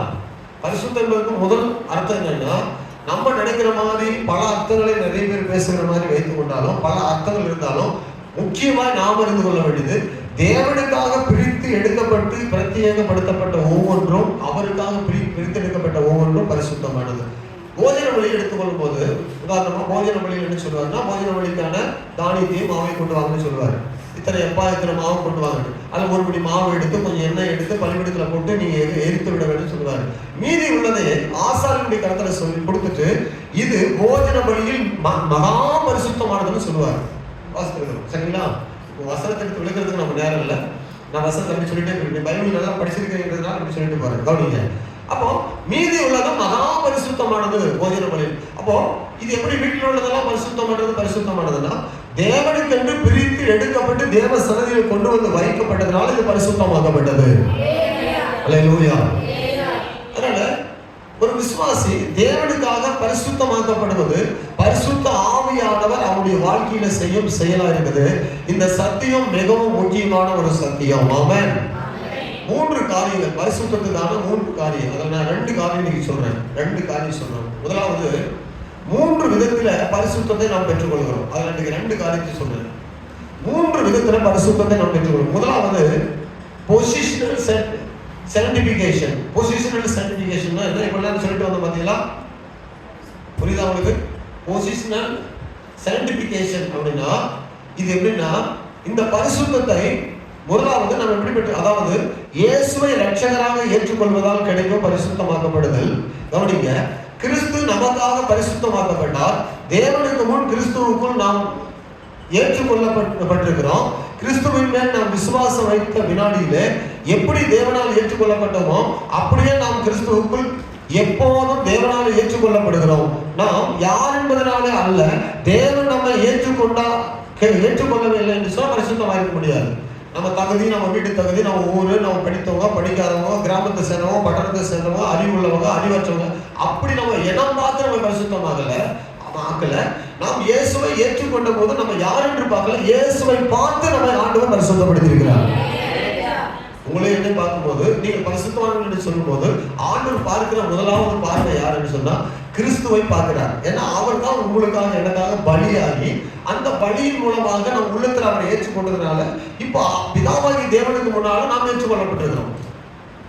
இது தேவனுக்கு முன்னால கிறிஸ்துவுக்குள்ளாக எப்போதும் தேவனால் ஏற்றுக்கொள்ளப்பட்ட ஒரு பரிசுத்தம் உள்ளவர்களாக இருக்கிறதுக்கான முதல் தகுதி. எத்தனை பேர் கிறிஸ்துவை ஏற்றுக்கொண்டாங்களோ அத்தனை பேரும் பரிசுத்தமாக்கப்பட்டவர்கள் என்று வேதம் முதலாவது திருக்கிறது. ஆமென் சொல்லுங்க, சத்தமாய் சொல்லுங்க. கிறிஸ்து நமக்காக செய்து முடித்த காரியத்தினாலே நாம் தேவனாலே ஏற்றுக்கொள்ளப்படுகிறோம். இது கிறிஸ்துவுக்குள் நாம் பெற்றுக்கொள்கிற பூரணப்படுத்தலை, அதாவது பூரண பரிசுத்தமாக்கப்படுதலை காட்டுகிறது. கிறிஸ்துவுக்குள்ள நாம் பெற்றுக்கொள்கிற பூரண பரிசுத்தமாக்கப்படுதலை காட்டப்படுது. முதலாவது எப்படி? அவரிடத்துல விசுவாசம் வைக்கிற போது அவருடைய பலியினால நாம் ஏற்றுக்கொள்ளப்படுவது என்பது தேவனுக்குள்ள பூரணமான பரிசுத்தமாக்கப்படுவதை குறிக்கிறதா இருக்கிறது வசனம். அல்லேலூயா. அடுத்தது முதலாவது என்ன சொன்ன? Positional sanctification. sanctificationனா பரிசுத்தமாக்கப்படுது. பரிசுத்தமா அதாவது பிறந்தது கிடையாது, பரிசுத்தமா இருந்தது கிடையாது. sanctificationனா பரிசுத்தமாக்கப்பட்டு பரிசுத்த நிலைமைக்கு வருகிறது. சுத்திகரிக்கப்பட்டு இன்னும் சொன்னா பரிசுத்தமாக்க நிலைமைக்கு. அது எப்படி பரிசுத்தமாக்கப்பட்டு வந்ததுன்னா கிறிஸ்துவ மேல நீங்கள் விசுவாசம் வைத்த போது தேவன் உங்களை ஏற்றுக்கொண்டார். அது முதல் பரிசுத்தம். அது பூரண பரிசுத்தமாக்கப்படுதலை காணப்படுது. அல்லேலூயா. இப்ப இரண்டாவது சொல்றேன். முதலாவது என்னது? பரிசுத்தமாக்கப்படுதல நம்பர் 1. தேவன் நம்ம எப்படி ஏற்றுக்கொண்டார்னா பூர்ண பரிசுத்தமாக்கப்பட்டவர்களாகவே அப்படியே ஏற்றுக்கொண்டார். பூர்ண பரிசுத்தமாக்கப்பட்டவர்களாகவே நம்மை காண்கிறார். கிறிஸ்துவுக்குள் அதான் உங்களுக்கு அடிக்கடி சொல்வாரு, உங்களை தேவன் பார்க்கும் போதெல்லாம் பாவிகளாக அல்ல, நீங்கள் குற்றவாளிகளாக அல்ல, நீங்கள் மீறுதல் உள்ளவர்களாக அல்ல, நீங்கள் பாவம் செய்துவிட்டு வந்தவர்களாக அல்ல, குறைவுள்ளவர்களாக அல்ல, உங்களை தேவன் பார்க்கிற போது கிறிஸ்துவுக்குள்ளாக பூரணமான புதிதாய் பிறந்த பாவமே செய்யாத ஒரு பரிசுத்தவாட்டியாகி பரிசுத்தவானாக தான் இயேசு கிறிஸ்துவுக்குள்ளாக பிதாவாகி தேவனை பார்க்கிறார். அப்படி ஒரு வேளை அவர் பரிசுத்தமாய் பார்க்கவில்லை என்று சொன்னா நம்ம ஜெபத்தை கேட்க முடியாது. அப்படின்னா நம்ம பூர்ண பரிசுத்தம் இல்லாவிட்டா நம்ம ஜெபங்கள் பரலோகத்துக்கு போக முடியாது. அப்ப இது முதல் நிலை. என்ன நிலை? முதல் நிலை. இரண்டாவது என்னன்னா பிராக்டிகல் sanctification. அடுத்தது என்னன்னு சொன்னா இதன் பொருள் நடைமுறையில பரிசுத்தமாக்கப்படுதல். நடைமுறையில நாம் பரிசுத்தமாக்கப்படுறோம். இதுதான் நம்ம கவனிக்க வேண்டிய ஒன்று. பரிசுத்த ஆவியானவர் தொடர்ந்து நம்முடைய வாழ்க்கையில செயல்பட்டு அவரே செயல்பட்டு நம்முடைய நடைகளில் பரிசுத்தத்தை உண்டு பண்ணுகிறார். ஆமென். இதுதான் அதாவது நடைமுறை பரிசுத்தமாக்கப்படுது. ஒவ்வொரு நாளும் வேதத்தை வாசிக்கிற போது, ஜெபிக்கிற போது, ஆலயத்துக்கு வருகிற போது, நாம் நமது பழைய பாவ சரீரத்தில் இருக்கும் வரை இந்த பரிசுத்தமாக்கப்படுதல் பூரணம் அடையாமலே தொடர்ந்து செய்து கொண்டே இருக்கப்படும். கவனிங்க, முதல்ல சொல்றதுக்கு இது ஆப்போசிட்டா இருக்கும். நல்ல கவனிங்க, இது ஒரு ஆரம்ப கால விசுவாசிக்கு சொன்னா புரியாது. கொஞ்சம் நீ பைபிள் படிச்சிருக்கிறதுனால இந்த பரிசுத்தம் என்ன முதல்ல புரிந்து கொள்ளணும், பரிசுத்தமாக்கக்கூடிய நிலைமையை புரிந்து கொள்ளணும். முதல்ல பார்த்ததுக்கும் ரெண்டாவது பார்க்கறதுக்கும் அப்படியே எதிர்முனையாக வரும். முதல்ல பார்த்தது என்னது? தேவன் இயேசு கிறிஸ்துவுக்குள் நம்ம எப்படி பார்க்கிறாருன்னா பூரண பரிசுத்தமாக்கப்பட்டுள்ளார்கள் நம்ம பார்க்கிறோம். ஆனால் இங்க நாம் பரிசுத்தமாக்கப்பட்ட நிலைமையில கிறிஸ்துவுக்குள் இருக்கிற நம்ம இங்க என்ன பார்க்கிறாருன்னா பிராக்டிகல் சயின்டிபிகேஷன்ல இதன் பொருள் நடைமுறையில பரிசுத்தமாக்கப்பட்டு ஆவியினால தொடர்ந்து வாழ்க்கையில செயல்பட்டு நம்முடைய நடக்கையினால பரிசுத்தத்தை உண்டு பண்ணுகிற ஒரு காரியம். இது தான் நடைமுறை பரிசுத்தமாக்கப்படுகிற ஒரு வாழ்க்கை. நாம் நமது பழைய பாவ சரீரத்தில் இருக்கும் வரை இந்த பரிசுத்தமாகுதலை பூரணம் அடையாமல் தொடர்ந்து கொண்டேதான் நமக்குள்ள இருக்கும். அப்போ எதிர்காலத்திலும் கிறிஸ்துவின் சாயலாக நாம் மாறும் பொழுது இந்த பரிசுத்தமாகுதல் பூரணமாய் மாறும். அல்லேலூயா. உங்களுக்கு புரியுதா? நான் முதல் சொன்னதுக்கு ரெண்டாவது சொன்னதுக்கு வித்தியாசம் புரியுதா? அப்படின்னா அங்க செயல்பட வேண்டிய ஒரு காரியம் இருக்குது. அது என்னன்னு நீங்க புரிந்து கொள்ளணும். அது தேவ ஆவியானவர்களும் ஒவ்வொரு நாளும் நம் வேதத்துக்குள்ள நடத்தப்பட்டு ஒவ்வொரு நாளும் பரிசுத்தமாக்கப்பட்டு செயல்கள் மாற்றப்பட்டு வந்து கொண்டே இருக்கும். ஆனால் அது பூரணத்தை நோக்கி போகும், பூரணம் அடையாது. ஏன் அப்படி இருக்குதுன்னா நாம் பழைய பாவ சரீரத்துல தான் புதிய வாழ்க்கையை வாழ்ந்து கொண்டிருக்கிறோம். புரிஞ்சாலே சொல்றீங்களா? எப்படி? பழைய சரீரத்தில் தான் இருக்கிறோம். ஆனா எடுத்த உடனே ஒரே நாள்ல பரிசுத்தம் ஆயிட்டு சொல்ல முடியாது. அதனாலதான் திரும்ப சபைக்கு வருகிறோம், திரும்ப வேதத்தை கேட்கிறோம், மீண்டும் பைபிள் வாசிக்கிறோம், உபவாசம் பண்ணுகிறோம், தேவனை தேடுகிறோம், அபிஷேகத்தில் நிரம்புகிறோம். நம்ம மறுபடியும் பரிசுத்தம் ஆகிக்கொண்டே இருக்கிறோம். ஒவ்வொரு நாளும் வேதம் சொல்கிறது பரிசுத்தம் உள்ளவன் இன்னும் பரிசுத்தம் ஆகட்டும், நீதி செய்கிறவன் இன்னும் அவன் ஃபுல்ஃபில் ஆகல, இன்னும் பரிசுத்தம் ஆகல. இது நடைமுறை பரிசுத்தத்துல நம்முடைய வாழ்க்கையில முன்னேறி நடத்தி கொண்டு போகிற ஒரு பகுதி. இதை பற்றி சில காரியங்களை சொல்லுங்க. அதை சொல்லிட்டு முக்கியமான 3 காரியங்களை சொல்ல போறேன். 3 காரியத்துல 2 சொல்றேன். 2 காரியத்துல அந்த 2 காரியத்தை கவனிங்க. இறுதியாக நம்முடைய நிலைமையும் நம்முடைய நடக்கையும் கிறிஸ்துவுக்குள் பூரணமடைய, அதாவது பூரணமாக இருக்கும்படியாக நம்ம அந்த நடக்கையை தொடர்ந்து நடந்து கொண்டே இருக்க வேண்டும். இடைப்பட்ட காலத்தில் பரிசுத்த ஆவியானவர் நம்மை பரிசுத்தப்படுத்திக் கொண்டே இருப்பார். எனவே நான் பரிசுத்தமாக்குகிறவர், அதாவது பரிசுத்தமாக இருக்கிறவன் இன்னும் பரிசுத்தமாக இருக்கட்டும் என்று சொல்லி விதத்தில் வாசிக்கிறேன். பரிசுத்தம் என்ற வார்த்தை நேரடியாக அர்த்தம் என்னன்னு சொன்னா தேவனுக்கு ஒன்று எடுத்து வைத்தல் என்பதாகும். தேவனுக்காக ஒன்று பிரித்தெடுத்து வைத்தல் என்பதாகும். ஆமென். 12 கோத்திரத்துல இஸ்ரவேல் ஜனங்கள்ல ஒரு கோத்திரத்தை எனக்கான பிரித்து தெரிந்து கொண்டேன். அப்ப அவங்கள பார்த்து சொன்னாரு, இவங்க எனக்காக பரிசுத்தமானவங்களா இருப்பாங்க. அவளை மட்டும் சொல்லல, இவங்களுக்கு ஆசாரி உடை எல்லாம் போட்டு வரும்போது ஒரு பொன் தகட்டினால் அடித்து மார்பகத்திலும் நெற்றியில் என்ன செய்யணும், கர்த்தருக்கு பரிசுத்தம் என்று எழுதி அவங்க தலையில நின்று ஒற்றி கொள்ளப்படும். எப்படி உண்டானது அப்படின்னா இவங்க பரிசுத்தம் இவங்களாக ஆகி அவங்க அப்படியே தேவனுக்கு எடுத்து போனதுனால அல்ல, தேவன் அவர்களை தெரிந்து கொண்டு பிரித்து எடுத்ததுனால கர்த்தருக்கு பரிசுத்தமானவர்கள். அல்லேலூயா. அப்ப இயேசு கிறிஸ்து என்னுடைய பாவத்துக்கான அதாவது தண்டனையை ஏற்றுக்கொண்டார் என்பதை விசுவாசித்து அவரண்டை வரும் பொழுது தேவனுடைய பயனுக்கென்று கவனிங்க. இந்த வார்த்தை மிக முக்கியமானது. இந்த வார்த்தை மிக முக்கியமானது. தேவனை விட்டு தூரம் போன பாவிகளா இருக்கிற மனுக்குலம் நீங்களும் நானும் இயேசு என்னுடைய பாவத்திற்கான தண்டனையை ஏற்றுக்கொண்டார் என்பதை விசுவாசித்து அவரண்டை வரும் பொழுது தேவனுடைய பயனுக்காக அவன் பிரித்து எடுத்து வைக்கப்படுகிறான். இது ஆசரிப்பு கூடாரத்துல மிக தெளிவாக சொல்லப்பட்ட ஒரு காரியம். நம்ம ஆசரிப்பு கூடாரத்தை படிச்சதுனால உங்களுக்கு சொன்ன உடனே புரியும். அல்லேலூயா. எப்படி ஆசரிப்பு கூடாரத்துல உங்களுக்கு உதாரணம் சொல்லணும்னா தேவனுக்காக பிரித்து எடுத்து வைக்கப்பட்டது பரிசுத்தம். அது என்ன பரிசுத்தம்? உதாரணமா இப்ப 40 ஆண்டு காலம் இஸ்ரவேல் ஜனங்கள் எங்கிருந்து புறப்பட்டாங்க? எகிப்திலிருந்து புறப்பட்டு வனாந்தர வழியா போனாங்க. வனாந்தர வழியா வரும்போது 2வது மாதத்துல ஆசரிப்பு கூடாரம் உண்டாக்கப்பட்டது. ஆசரிப்பு கூடாரத்தை உண்டாக்கி ஆண்டவர் என்ன செய்யணும்னா ஆசரிப்பு கூடாரத்துல பலிபீடம், அதாவது பலிபீடம், வெங்கல தொட்டி, தூபபீடம், குத்து விளக்கு, கிருபாசனம் இவைகள்லாம் என்ன செய்யறாரு செய்யணும்னு சொன்னாரு. இது பரிசுத்த அலங்காரமான ஆராதனைக்குரிய பரிசுத்த பாத்திரங்களாக செய்ய சொன்னாரு. அது மட்டுமல்ல நிறைய கரண்டிகளும் உள்துறடுகளும் வெட்டுக்கத்திகளும் கூட நிறைய இருந்தது. அதெல்லாம் செய்ய சொன்னாரு. இப்போ இதெல்லாம் செய்து இந்த ஆலயத்துல பயன்படுத்தப்பட்டு வந்தது. இப்ப 40 ஆண்டு காலம் இவைகள் பயன்படுத்தப்பட்ட வந்தது. 40 ஆண்டு காலம் பயன்படுத்தப்பட்ட இந்த பொருள்களை பார்த்தா நமக்கு எப்படி தோன்றும்? எப்படி தோன்றும்? சவரிகள் சொல்லுவாங்க, இவ்வளவு பழைய பாத்திரங்கள் ஆயிடுச்சு, இதை கொண்டு போய் ஒரு பழைய இரும்பு, அதாவது பழைய பொருள் கடையில போட்டுட்டு புதிய பாத்திரங்களையும் புதிய பொருள்களையும் வாங்கி கொண்டு வரலாங்கிற அளவுக்கு அது பழைய இருக்கும். அப்படித்தானே? கண்டிப்பா அவ்வளவு டேமேஜ் ஆயிருக்கும். இரும்பு கரண்டி ஆனாலும் சரி, அங்க இருக்கிற ஒவ்வொரு பாத்திரமும் பழையதாயிடுச்சு. ஆனா பழையதாய் போன பாத்திரங்களை தான் 40 ஆண்டு காலம் கழித்த பிறகுதான், தேவாலயத்துல கொண்டு போய் வைத்த பிறகுதான் பாபிலோனியர்கள் இந்த பாத்திரங்களை கொள்ளையடித்து கொண்டு போனாங்க. கொள்ளையடித்து கொண்டு போன பிறகு பரிசுத்த பாத்திரங்களை கொண்டு போய் வச்சுட்டாங்கன்னு வேதாகமம் சொல்லுது. அப்ப இந்த பரிசுத்தம் என்பது எப்படி? தேவனுக்காக பிரித்தெடுக்கப்பட்டு தனியாக வைக்கப்பட்டது எதுவோ அது தேவனுக்கான பரிசுத்தமாக்கப்பட்ட ஒன்று. அல்லேலூயா. வீட்டுல 1000 பாத்திரம் இருக்கலாம், உலகத்துல 10,000 கோடி ஜனங்கள் இருக்கலாம், உலகத்துல இன்னைக்கு 800 கோடி ஜனங்களுக்கு அதிகமா உலகத்தில் இருக்கிறாங்க. உலகத்துல எத்தனை கோடி ஜனங்களுக்கு அதிகமா இருக்கிறாங்க?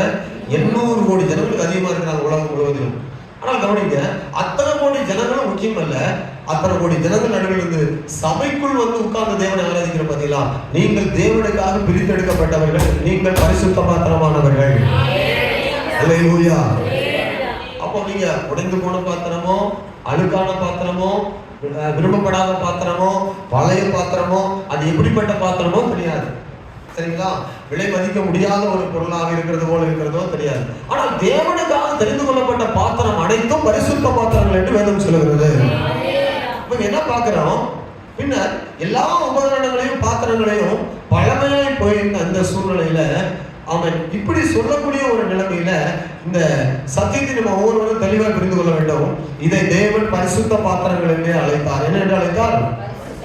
அப்ப கிறிஸ்துவனை வரும் மக்கள் ரட்சிக்கப்படுகிறார்கள், அவர்கள் மீட்கப்படுகிறார்கள், அவர்கள் கிறிஸ்துவுக்கு சொந்தமானவர்களாகிறார்கள். நீங்கள் பரிசுத்தமாக வேண்டும் என்பது தேவனுடைய சித்தமாக இருப்பவர் சொல்றாரு. நீங்கள் தேவனால் பயன்படுத்தப்பட வேண்டும். இந்த நோக்கத்தோடு தான் தேவன் பிரித்தெடுத்த ஜனமாய் நம்மை கத்தர் வைத்திருக்கிறார். அதாவது பிரசங்கியார்கள் மட்டுமல்ல, மிஷனரிகள் மட்டுமல்ல, கிறிஸ்தவர்கள் விளையாடப்பட்ட, அதாவது ஞானம் நிறைந்தவர்கள் மட்டுமல்ல, விசுவாசி தேவனுடைய பயனுக்காக பிரித்து வைக்கப்படுகிறார்கள். ஒவ்வொரு விசுவாசியும் ஆமென் பிரித்து வைக்கப்படுகிறார். இப்பொழுது பவுல் என்ன சொல்றாருன்னா பாருங்க, மக்களுக்கு ஒரு எச்சரிக்கை கொடுக்கிறாரு. சபையில என்ன எச்சரிக்கை கொடுக்கிறாரு? பிரித்தெடுக்கப்பட்ட பாத்திரங்களுக்கு ஒரு எச்சரிக்கை கொடுக்கிறார். 4ஆம் அதிகாரம் வாசிங்க. 3-4 வசனங்களை வாசிங்க. 4 வசனம் வாசிங்க. 1 தெசலோனிக்கே 4ஆம் அதிகாரம் 4ஆம் வசனம் வாசிங்க. சபைக்கு, அன்றைக்குள்ள சபைக்கு மட்டுமல்ல, இன்றைக்குள்ள சபைக்கு ஒரு எச்சரிக்கை கொடுக்கிறார். என்ன எச்சரிக்கை? தேவனை அறியாத அஞ்ஞானிகளைப் போல, கவனிங்க, தேவனை அறியாத அஞ்ஞானிகளைப் போல மோக இச்சைக்கு உட்படாமல் உங்களில் அவனவன் தன் தன் பாண்டத்தை, சரீர பாண்டத்தை பரிசுத்தமாயும் கனமாயும் ஆண்டு கொள்ளும்படி அறிந்து. கவனிங்க, தேவனால் நீங்கள் தெரிந்து கொள்ளப்பட்ட பாத்திரமா இருக்கிறபடியால், தெரிந்து கொள்ளப்பட்ட பரிசுத்தமானவர்களா இருக்கிறபடியால், உங்கள் சரீர பாண்டத்தை பரிசுத்தமாயும் கனமாயும் ஆண்டு கொள்ளணும். அது எப்படி ஆண்டு கொள்ள வேண்டும்? பரிசுத்தமாயும் கனமுள்ளதாயும். கண்ட விருப்பத்துக்கெல்லாம் விட்டு கொடுக்க முடியாது அந்த சரீர பாண்டத்தை. இப்பொழுது பவுல் சொல்றது என்னன்னா, வேசி மார்க்கத்திற்கு விலகி இருங்கள் என்கிறார். பவுல் சொல்வது அந்த மக்களுக்கு மட்டும் நம்ம அல்ல, நினைத்து விடக்கூடாது. இன்றைக்கு இந்த காலத்துல வாழ்கிற நாமக்கும் விக்கிரக ஆராதனை, பாலுறவு போன்ற பயங்கரமான பாவம் பெருகி கொண்டிருக்கிற, இன்றைக்கு நம்ம எண்ணிவிட முடியாத அளவுக்கு இருக்கிற இந்த பாவங்கள், பிசாசுடைய வழிபாடுகள் வளர்ந்து கொண்டிருக்கிற இந்த காலத்தில் இப்படிப்பட்ட பாவங்கள் இன்னும் பெருகி கொண்டுதான் இருக்குது. கிறிஸ்தவர்கள் இப்படிப்பட்ட அதாவது இப்படி இருந்தால் தேவனுடைய பணிகளை நாம செய்ய முடியாது, தேவ நாமம் மகிமைப்படுத்தப்படாது. அல்லேலூயா. பரிசுத்தத்துல, பரிசுத்தமாக்கப்பட்ட நிலைமையில நாம் கிறிஸ்தவன் பரிசுத்தமான வாழ்க்கை வாழ்வதற்கு வாஞ்சிக்க வேண்டும். கிறிஸ்தவன் என்று சொன்னா என்ன வாஞ்சி இருக்கு? நம்மளுக்குள்ள பரிசுத்தமான வாழ்க்கை வாழ்வதற்கு வாஞ்சிக்க வேண்டும், முயற்சிக்க வேண்டும். அவன் பரிசுத்தமாய் வாழ்வதற்கும் பரிசுத்தமான வாழ்வுக்கான முன்னேற்றத்துக்கும் அவன் முயற்சி பண்ணணும். ஏனோ தானோ இருந்தா அந்த பரிசுத்தத்துல அவன் என்ன செய்ய முடியாது. இப்படிப்பட்ட பரிசுத்தத்தை அடைவது கஷ்டமாயிடும். ஆனால் கிறிஸ்துவினால மட்டுமே நாம் தேவனிடம் ஏற்றுக்கொள்ளப்படுவோம் என்பதை நாம் புரிந்து கொள்ள வேண்டும். நாம் பரிசுத்தமாக்கப்பட்டிருக்கிறோம், நாம் தேவனுடைய பணிக்கென பிரித்தெடுக்கப்பட்டிருக்கிறோம். பவுல் சொல்கிறான், தேவனுடைய உபயோகத்திற்கு பிரித்தெடுக்கப்பட்டவர்களாகிய நாம் தேவனுடைய எதிர்பார்ப்புகளை ஆமென், எதிர்பார்ப்புக்கு ஏற்றாற் போல நம்முடைய நடக்கையில ஆமென் பரிசுத்தம் உள்ளவர்களாக இருக்க வேண்டும் என்று கர்த்தர் விரும்புகிறார். ஆமென். 5 வசனத்தை பாருங்க. 5 வசனத்தை வாசிக்கும்போது, அவனவன் தன் தன் சரீர பாண்டத்தை பரிசுத்தமாயும் கனமாயும் ஆண்டு கொள்ள வேண்டும். அறியாத மக்கள் போல இருக்கக்கூடாது. தவறான பாலுறவை கிரேக்க மக்கள் அன்றைக்கு மக்களினுடைய சமயமே அப்படிப்பட்டது. தவறான பாலுறவு பழக்கம் தான் அவங்க சமய வழிபாடுன்னு சொல்றாங்க. போய் பாருங்களேன், எபேசில இருந்த தியானால் கோயில்ல எப்படி இருந்தது அந்த சிலையை. தியானால் என்று சொன்னா உங்களுக்கு தெரியும், அது ஒரு பெண் தெய்வம், சரிங்களா? அந்த தெய்வத்துக்கு 7 மார்பகங்கள் இருக்குமா. அந்த கோயில்ல இருக்கிற தாசிகள் என்று சொல்லப்பட்டவங்க ஆயிரக்கணக்கில் இருந்தாங்க. அங்க அந்த சமய வழிபாடு என்ன தெரியுமா? விக்கிரக ஆராதனையோடு கூட இணைந்து பாலுறவு சம்பந்தமானது தான் அந்த சமய வழிபாடு கிரேக்கர்களுக்கு. அப்ப இப்படிப்பட்ட சமய வழிபாடு உலகத்துல இன்றைக்கு பாருங்க, இன்றைக்கு எடுத்துக்கொள்ளுங்க, கல்லூரிகள் எடுத்துக்கொள்ளுங்க, எத்தனை கல்லூரியில எத்தனை பிள்ளைகள் இப்படிப்பட்ட ஆபாசமான பரிசுத்தமற்ற நிலையை, அதாவது திருமண வாழ்வுக்கு முன்னால பரிசுத்தமா தன்னுடைய உடலை பாவித்துக் கொள்ள வேண்டிய, பரிசுத்தமா இருக்க வேண்டியவங்க எத்தனை மோசமான கேடான நிலைமைக்கு தன் சரீரங்களை விட்டு கொடுத்துருக்காங்க பாருங்க இன்றைக்கு. ஆனா கிறிஸ்துவுக்குள்ள இருக்கிற கர்த்தருடைய பிள்ளைகள் நாம் பார்க்கணும், இந்த சரீர பாண்டத்தை நாம் பரிசுத்தமாய், அதாவது காத்துக்கொள்ள வேண்டும். அது திருமணத்திற்காக பரிசுத்தமாய் காத்துக்கொள்ள வேண்டும். விசுவாசிகள் மத்தியில காணப்படுகிற ஒழுக்கமற்ற வாழ்க்கை நற்செய்திக்கு தடையா இருக்கும். ஆமென். ஊருக்குள்ள தைரியமா நடக்குது, ஊருக்குள்ள தைரியமா, சில சபைக்குள்ள தைரியமா நடக்குது, எல்லாருக்கும் தெரியுது. சுவிசேஷத்துக்கு இது வந்து தடை. 2 பேர் தவறா நடக்கிறாங்கன்னா அவங்க சொன்ன சுவிசேஷமே வேஸ்ட். இன்னைக்கு ஊருக்குள்ள நீங்க கேளுங்க, அப்பட்டமா சொல்லுவாங்க, யார் என்னன்னு சொல்லுவாங்க. அப்ப இவங்க சொல்லுற சுவிசேஷம், இவங்க பண்ணுகிற ஆராதனை தேவநாமத்துக்கு தூசணையா இருக்கு. அல்லேலூயா. ஆண்களுடைய பிள்ளைகள், கிறிஸ்தவ வாழ்க்கை உள்ளவர்கள் இதை எவ்வளவு சுத்தமா நம்ம காத்துக்கொள்ளணும். அந்த அவர் ஆவியோடு இருக்கிறாரு, பேசுறாரு, வேதவசனம் வாசிக்கிறோம், பேசுறாரு, இவர்கள் எல்லாம் புரியுது. ஆனா பரிசுத்த வாழ்வுக்கு ஒப்பு கொடுத்து வேதத்தை வாசித்து ஆண்டவரிடத்துல ஜெபித்து சுத்தமான வாழ்வுக்கு தன்னை ஒப்பு கொடுத்திருந்தா அவருடைய காரியங்கள் ஒழுங்கா இருந்திருக்குமே. ஆனால் ஏன் ஒழுங்கா இல்லை? அப்போ இந்த வேத வசனத்துக்கும் நற்செய்திக்கு ஏற்ற ஒரு வாழ்க்கை, கிறிஸ்து என்னை பரிசுத்தம் வாங்கியிருக்கிறாருங்கிற ஒரு எண்ணம், பரிசுத்தத்தை பற்றி ஒரு, அதாவது முழுமையான புரிதலும் இல்லாமல் இன்னைக்கு நிறைய பேர் வாழ்ந்து கொண்டிருக்கிறாங்க. சபை வரலாம், இஷ்டப்படி ஆராதிக்கலாம், பாடலாம், துதிக்கலாம், வீட்டுக்கு போகலாம்.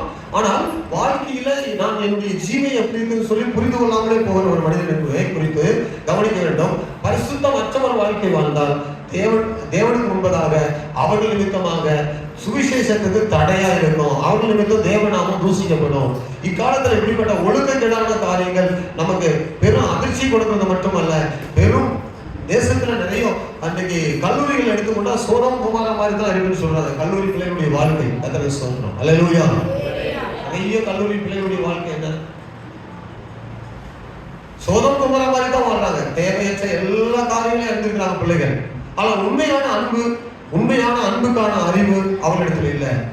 தேவ பக்தி என்பது கிடையாது. தேவன் கூறுவது என்ன?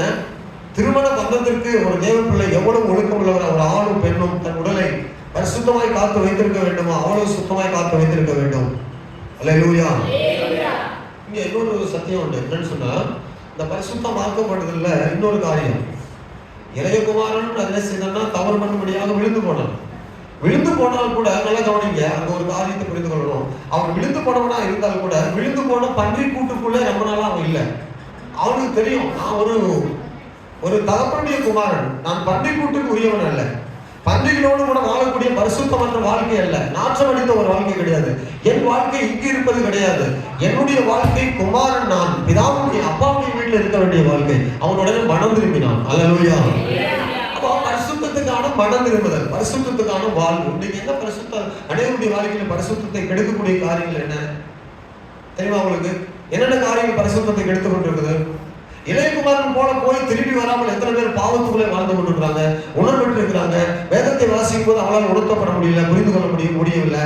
அங்கே தொடர்ந்து இருக்க அந்த உண்மையான ஒரு தேவகுமாரன், உண்மையான ஒரு குமாரன் அங்கே தொடர்ந்து இருக்கவே முடியாது. வீட்டுக்கு வந்துட்டான். Praise Lord. சத்தமாய் சொல்லுங்க அல்லேலூயா. உண்மையான பரிசுத்தம் அடைவதற்கு இயேசுவை பரிசுத்தம் வைக்கிறார், என்னை பிரித்தெடுத்திருக்கிறார், நான் இந்த நிலைமையில் இருக்க வேண்டும் என்று பரிசுத்த ஆவிக்குள் நடத்தப்படுகிற மனுஷன் உண்மையான இப்படிப்பட்ட நிலைமைக்கு கண்டிப்பா கடந்து வருவான். ஆமென். அப்போ இந்த நகரத்துக்குள் போய் வாசம் பண்ண வேண்டும் என்றால் கவனிங்க, பரிசுத்தம் இல்லாமல் பரிசுத்த நகரத்துக்குள் வாசம் பண்ண முடியாது. இந்த அடிப்படையான காரியம் பரிசுத்தம் அடைவதற்கு நமக்கு சடகாச்சாரம் போல வெளியில கொடுக்கப்படுகிற காரியம் என்னென்னது சொல்லுங்க. அவர் 3 வசனம் சொல்றேன். 3 வசனம். வெளிப்பிரகாரமா நீ பரிசுத்தவான், நீ பரிசுத்தவான் என்று சொல்வதற்கு, நமக்கு வெளிப்பிரகாரமா நீ பரிசுத்தம் அடைவதற்கு அடையாளமாய் கொடுக்கப்படுகிற ஆவிக்குரிய சடங்காச்சாரம். இது என்னது? சடங்காச்சாரம் கிடையாது. ஆவிக்குரிய முறைமையில நம்ம செய்ய வேண்டிய ஒரு காரியம் என்னன்னு சொன்னா, முதலாவது பரிசுத்தம் அடைவதற்கு நமக்கு கொடுக்கப்படுகிற முதலாவது அத காரியம் என்ன சொல்லப்படுது? ஆண்டவர் இயேசு என்ன சொன்னாரு சொல்லுங்க.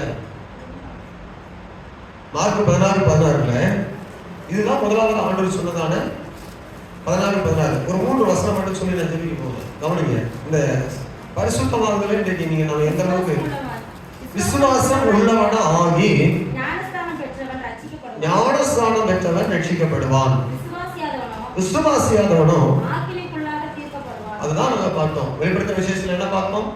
20ஆம் அதிகாரம் 10வது வசனத்துல இருந்து கடைசி வசனம் வரைக்கும் பார்க்கும்போது ஒரு கூட்டத்தை ஆண்டவர் வந்து ரிஜெக்ட் பண்ணி கொண்டு போய் தள்ளிட்டாரு.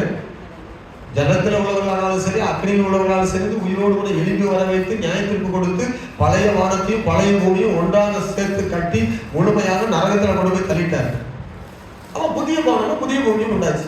புதிய வானமும் புதிய பூமியும் உண்டாகும் போது இந்த புதிய வானத்துக்குள் புதிய பூமிக்குள் வாசமா இருப்பதற்கு முதல் தகுதி என்னன்னு சொன்னா, இதுதான் சொன்னாரு, ஆக்கினைக்கு அவன் அடைய மாட்டான். அதான் சொன்னாரு, விசுவாசம் உள்ளவனாகி ஞானஸ்நானம் பெற்றவன் ரட்சிக்கப்படுவான், விசுவாசியாதவனும் ஆக்கினைக்குள்ளாக தீர்க்கப்படுவான். இரண்டாவது என்னது? 1 யோவான் 1ஆம் அதிகாரம் 9ஆம் வசனத்தில் வாசிக்கும் போது, 1 யோவான் 1ஆம் அதிகாரம் 9ஆம் வசனம், நம்முடைய பாவங்களை நாம் அறிக்கையிட்டால் பாவங்களை நமக்கு மன்னித்து எல்லா அநியாயத்தையும் நீக்கி நம்மை சுத்திகரிப்பதற்கு நம்முடைய பாருங்க, முதலாவது வசனத்தை கேட்டு ஞானஸ்தானம் எடுக்கணும். கவனிங்க, முதலாவது இது என்னது? வசனத்தை கேட்டு கீழ்ப்படிந்து அந்த ஞானஸ்தானம் எடுக்கிறது வந்து முதல் பரிசுத்தம் அடைகிறது. இரண்டாவது, தொடர்ந்து பரிசுத்தம் அடைவதற்கு பாவங்களை அறிக்கையிட்டு இயேசு கிறிஸ்துவின் ரத்தம் சகல பாவங்களை நீக்கி சுத்திகரிப்பதற்கு அது உண்மையில்தான் இருக்கிறது. ஒரு கேள்வி ஒரு இடத்துல, ஞானஸ்தானம் எடுத்த பிறகு நாம் ஒரு பொய் கூட சொல்லல, ஒரு தவறு கூட பலன்னு சொல்ல முடியும் மட்டும் நல்ல சொல்ல பார்ப்போம். அப்படின்னா நம்ம எல்லாமே டோட்டலா பாவிகளுக்கு பைபிள் சொல்லுது. அப்ப இங்கதான் என்ன சொல்லப்படுதுன்னா, கவனிங்க, இயேசு கிறிஸ்துவின் ரத்தம் இது துணிகரமான பாவத்தை சொல்லல. கவனிங்க, அப்படின்னா நீங்க பாவம் செய்து வந்து மறுபடியும் அறிக்கைன்னு சொல்லல. நம்மை அறியாமலே நமக்குள் குறைகள் வருகிறது. பழைய சரீரத்தில் இருக்கிறோம், கோவப்படுகிறோம், தீமையான வார்த்தைகளில் பேசணும், தவறுதல் இருக்குது, மீறுதல் இருக்குது. இங்கதான் என்ன பண்ணணும்னா, பாவங்களை அறிக்கிட்டு ஆண்டவரே நான் மீறிட்டேன், ஏசப்பா எனக்கு தப்பு மன்னிச்சிருங்க, ஆண்டவரே போய் பேசிட்டேன், ஆண்டவரே என்னுடைய கோவப்பட்டுட்டேன், ஆண்டவரே நான் பேசுனது தவறு, நான் இச்சையாய் பார்த்தது தவறு, நான் செய்த காரியங்கள் தவறான ஒரு காரியங்களை இச்சைத்து விட்ட தவறு, நான் செய்ததெல்லாம் எனக்கு மன்னின்னு சொல்லி அறிக்கிடும் போது இயேசு கிறிஸ்துவின் ரத்தம் சகல பாவங்களை நீக்கி நம்ம என்ன செய்கிறது?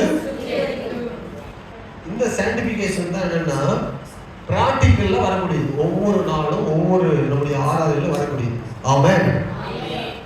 இப்படி பாவங்களை அறிக்கையிடாவிட்டால் வேதம் சொல்லுகிறது என்ன சொல்லுகிறதுனா, பாவங்களை அறிக்கை செய்யாத இருப்பீங்கன்னா, எனக்கு பாவம் இருக்குன்னு தெரியுது, கை தூக்க சொல்லும் போது தூக்கல, அலையிலேயே சொல்லும் போது சொல்லல, ஆனா பாவம் இருக்குன்னு தெரியுது, நான் மிருகல் பண்ணவன்னு தெரியுது, ஆனா பாவங்களை அறிக்கையிடாமலே வாய் திறக்காமலே உள்ளுக்குள்ளே வைத்திருந்தேன்னா என்ன நடக்கும்னு சொன்னா, வேதம் சொல்லுகிறது, பாவங்களை மறைக்கிறவன் வாழ்வடைய மாட்டான். பாவங்களை மறைக்கிறவன் என்ன செய்ய மாட்டான்? அவன் நித்திய ஜீவனுக்குள் போக மாட்டான். அறிக்கை செய்யாத பாவத்தை கர்த்தர் ஒன்றையும் அவர் மன்னிக்க மாட்டான். அதனாலதான் 51ஆவது சங்கீதத்துல வெட்ட வெளிச்சமா எல்லா பாவத்தையும் பட்ட பகல்ல இருட்டான அறைக்குள் செய்த அத்தனை பாவத்தையும் எல்லாரும் வெளிச்சத்துல வாசிக்கும்படி தாவீது எழுதி வைத்திருக்கிற 51ஆவது சங்கீதம். பாவங்களை அறிக்கிட்டு அவைகளை விட்டு விடுவதற்கு ஆயத்தமாக இருந்தால் அவர்களை ஆண்டவர் பரிசுத்தமாக்குவதற்கு அவர் ரத்தத்திலே அவர் உண்மை உள்ளவராக இருக்கிறார். ஆமென். ஹல்லேலூயா. அதனாலதான் சொல்லப்படுது, கவனிங்க, சாலமோன் எப்படி விழுந்தான்? சறுக்கலான உலகம் இது. கவனிங்க, இது என்ன உலகம்? கவனிங்க, சாலமோன் ராஜா சர்வ வல்லமையுள்ள நம்ம தேவனுக்காக முதல் ஆலயத்தை கட்டினவன். இப்ப புதிதாக ஒரு கணக்கு கண்டுபிடிக்கிறாங்க. பழைய ஏற்பாட்டில் கட்டப்பட்ட ஆலயம் 200 கோடி முதல் 2000 கோடி வரை மதிப்பு இருக்குன்னு சொன்னா, இவங்க என்ன சொல்றாங்க, இந்த சாலமோனுடைய காலத்துல கட்டப்பட்ட ஆலயத்தினுடைய மதிப்பு என்ன சொல்றாங்கன்னா 10,83,000 கோடி ரூபாய் மதிப்புன்னு சொல்றாங்க. அதனுடைய எல்லா பொருள்களையும் எடுத்து நாங்க 2000 கோடின்னு சொல்லியிருக்கிறோம், அவர் 10,85,000 கோடின்னு சொல்றாங்க.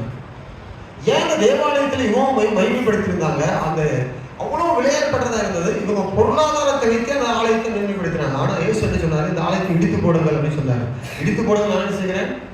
3 நாளைக்குள்ளே. சரீரமாகிய ஆலயம் அதை விட பெரிதுன்னு சொல்லி போன வாரத்துல பார்த்தோம்.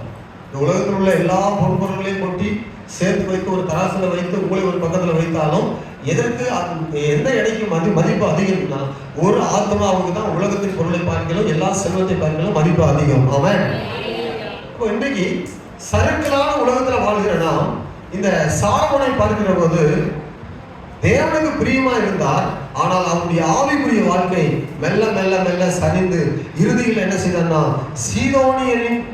சீதோனியனின் தேவியாகிய அஸ்தரோத்தையும் அம்மோனியின் அருவருப்பாகிய மிஸ்கோனோமையும் பின்பற்றி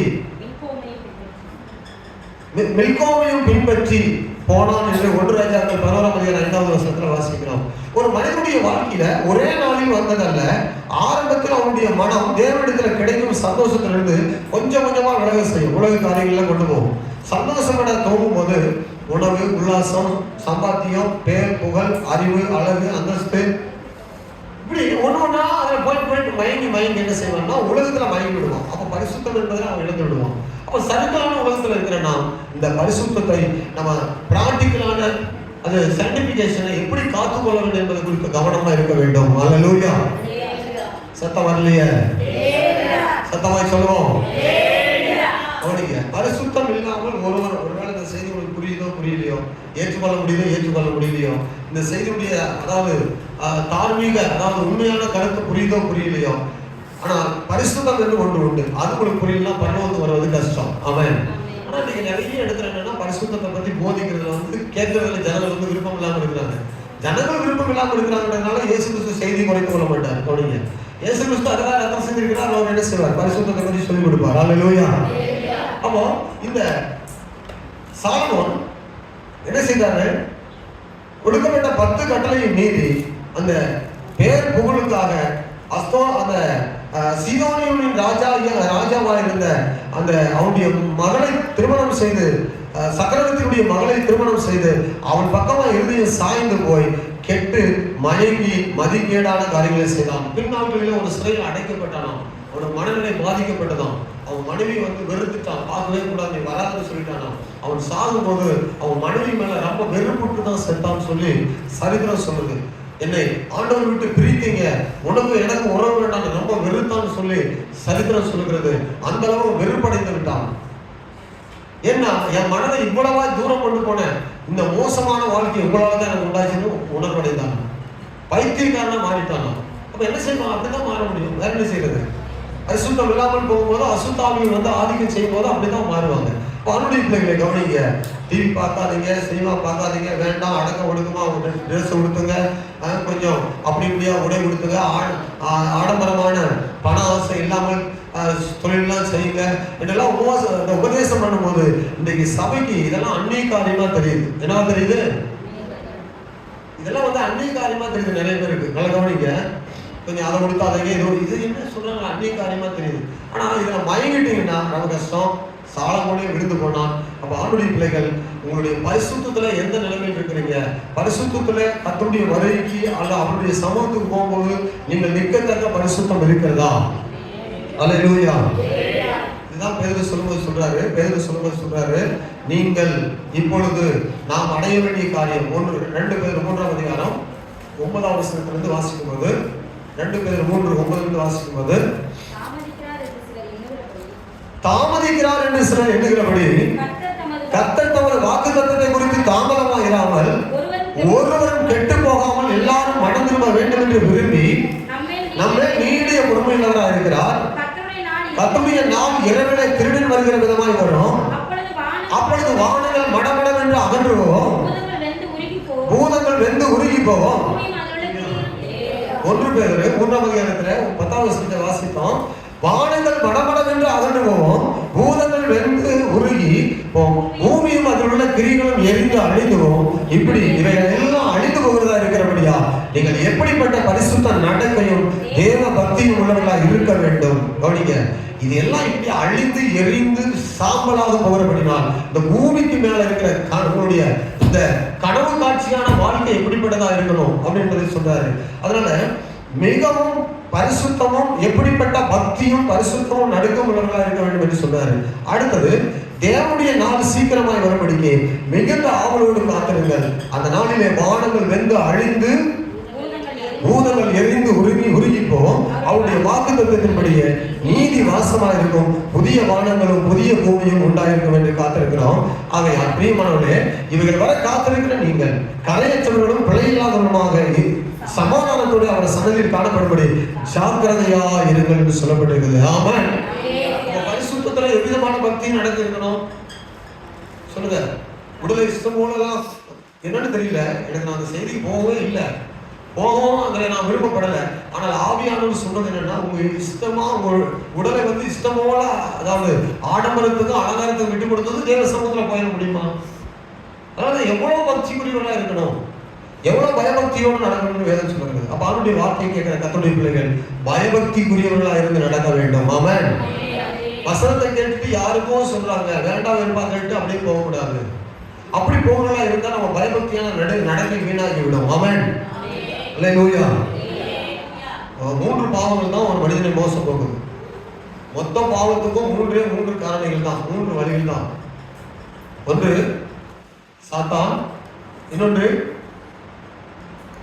கள்ளத்துக்கு தரிசி, இன்னொன்று என்னங்க சாத்தான், கள்ளத்துக்கு தரிசி, அந்த கிறிஸ்து. 3 பேர். 3 பேரும் 3 விதமான பாவங்களை செய்வதற்கு, அதாவது 3 விதமான பாவங்களுக்கு அடையாளம் வைத்துக் கொள்ளுங்க. 3 விதமான பாவங்கள் என்ன?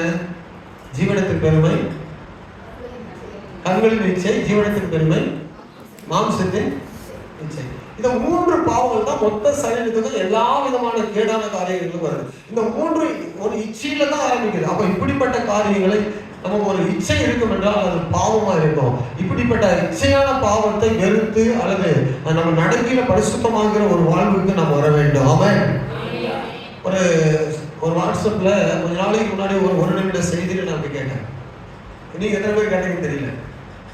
மீன் வந்து எதனால அழித்துன்னா வாயினாலதான். தூண்டில் புழுவுக்கு ஆசைப்பட்டு வாயை திறந்து புழுவை சாப்பிட்டு மீனை மரணம் விழுங்குது, மரணம் சாப்பிடுது. பாத்தீங்களா? மீன் வந்து எதுக்கு ஆசைப்படுது? புழுவுக்கு ஆசைப்பட்டு புழுவுக்கு வாயை திறந்து வாய்க்குள்ள புழு போன உடனே என்ன நடக்குது? இது புழுவை விழுங்குது, மரணம் மீனை விழுங்குது. இது காரணம் என்னன்னு சொன்னா வாயில இது கெட்டு அழியுது. வண்டு மூக்கினால்தான் கெட்டு போகலாம். நறுமணத்துக்காக வாசனை பிடித்து நாசில் நறுமணத்துக்கு மயங்கி அது போய் என்ன செய்கிறது?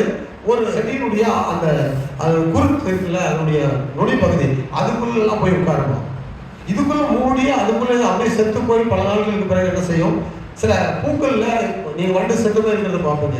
சில பல வகையில வண்டுகள் செத்து போய் இருக்கிறத பார்ப்பீங்க. இதெல்லாம் நறுமணத்துக்காக நாசினுடைய வாசனத்தினால் கவரப்பட்டு அது போய் பூக்குள்ள உட்கார்ந்து எழும்ப முடியாம அந்த நறுமணத்துல விழுந்து மயங்கி போனதுனால எழுமே வர முடியாம அதுக்குள்ள செத்து அது வண்டுகள் நாசினால அழிகிறது, மீன் வாயினால அழிகிறது. இன்னும் அசுனமா இருக்கிற ஒரு பறவை இருக்கிறான். அது எதனால அழியுதுன்னா இசைக்கு மயங்குதான், காதுனாலதான் அழிதான். அது காதுனால வேடர்கள் புல்லாங்குழல் ஊதுவாங்களாம்.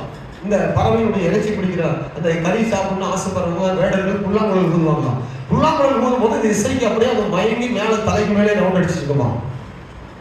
அது தலைக்கு மேல அந்த பறவை ரவுண்ட் அப்படியே சுத்தி கொண்டு போது வட்டட்டு போது வேடர்கள் நெருப்பை மூட்டி விடுவாங்களாம். அந்த இடத்துல நெருப்பை அகலமா மூட்டி விட்டுட்டு என்ன செய்வாங்கன்னா பறை என்ற தோல் கருவியை வந்து வேகமா அடிப்பாங்களாம். வேகமா அடிக்கிற போது அந்த இசைக்கு மயங்கினது இந்த சத்தத்துல வந்து நெருப்புக்குள்ள விழுந்து சாகுமா. அதை எடுத்து தனக்கு இறைச்சிக்கு எடுப்பாங்களாம். இப்ப வேடர்களுக்கு அந்த அசுனமா பறவையை பிடித்து சாப்பிடணும்னா என்னத்தை போடணும்னு தெரியுது. வண்டு நறுமணத்தினால சாகிறது, மீன் புழுனால சாகிறது, அசுனமா பறவை இசைக்கு மயங்கி இசையில சாகிறது. அல்லேலூயா. இப்போ நாம் எதெல்லாம் மயங்கி இருக்கோம்?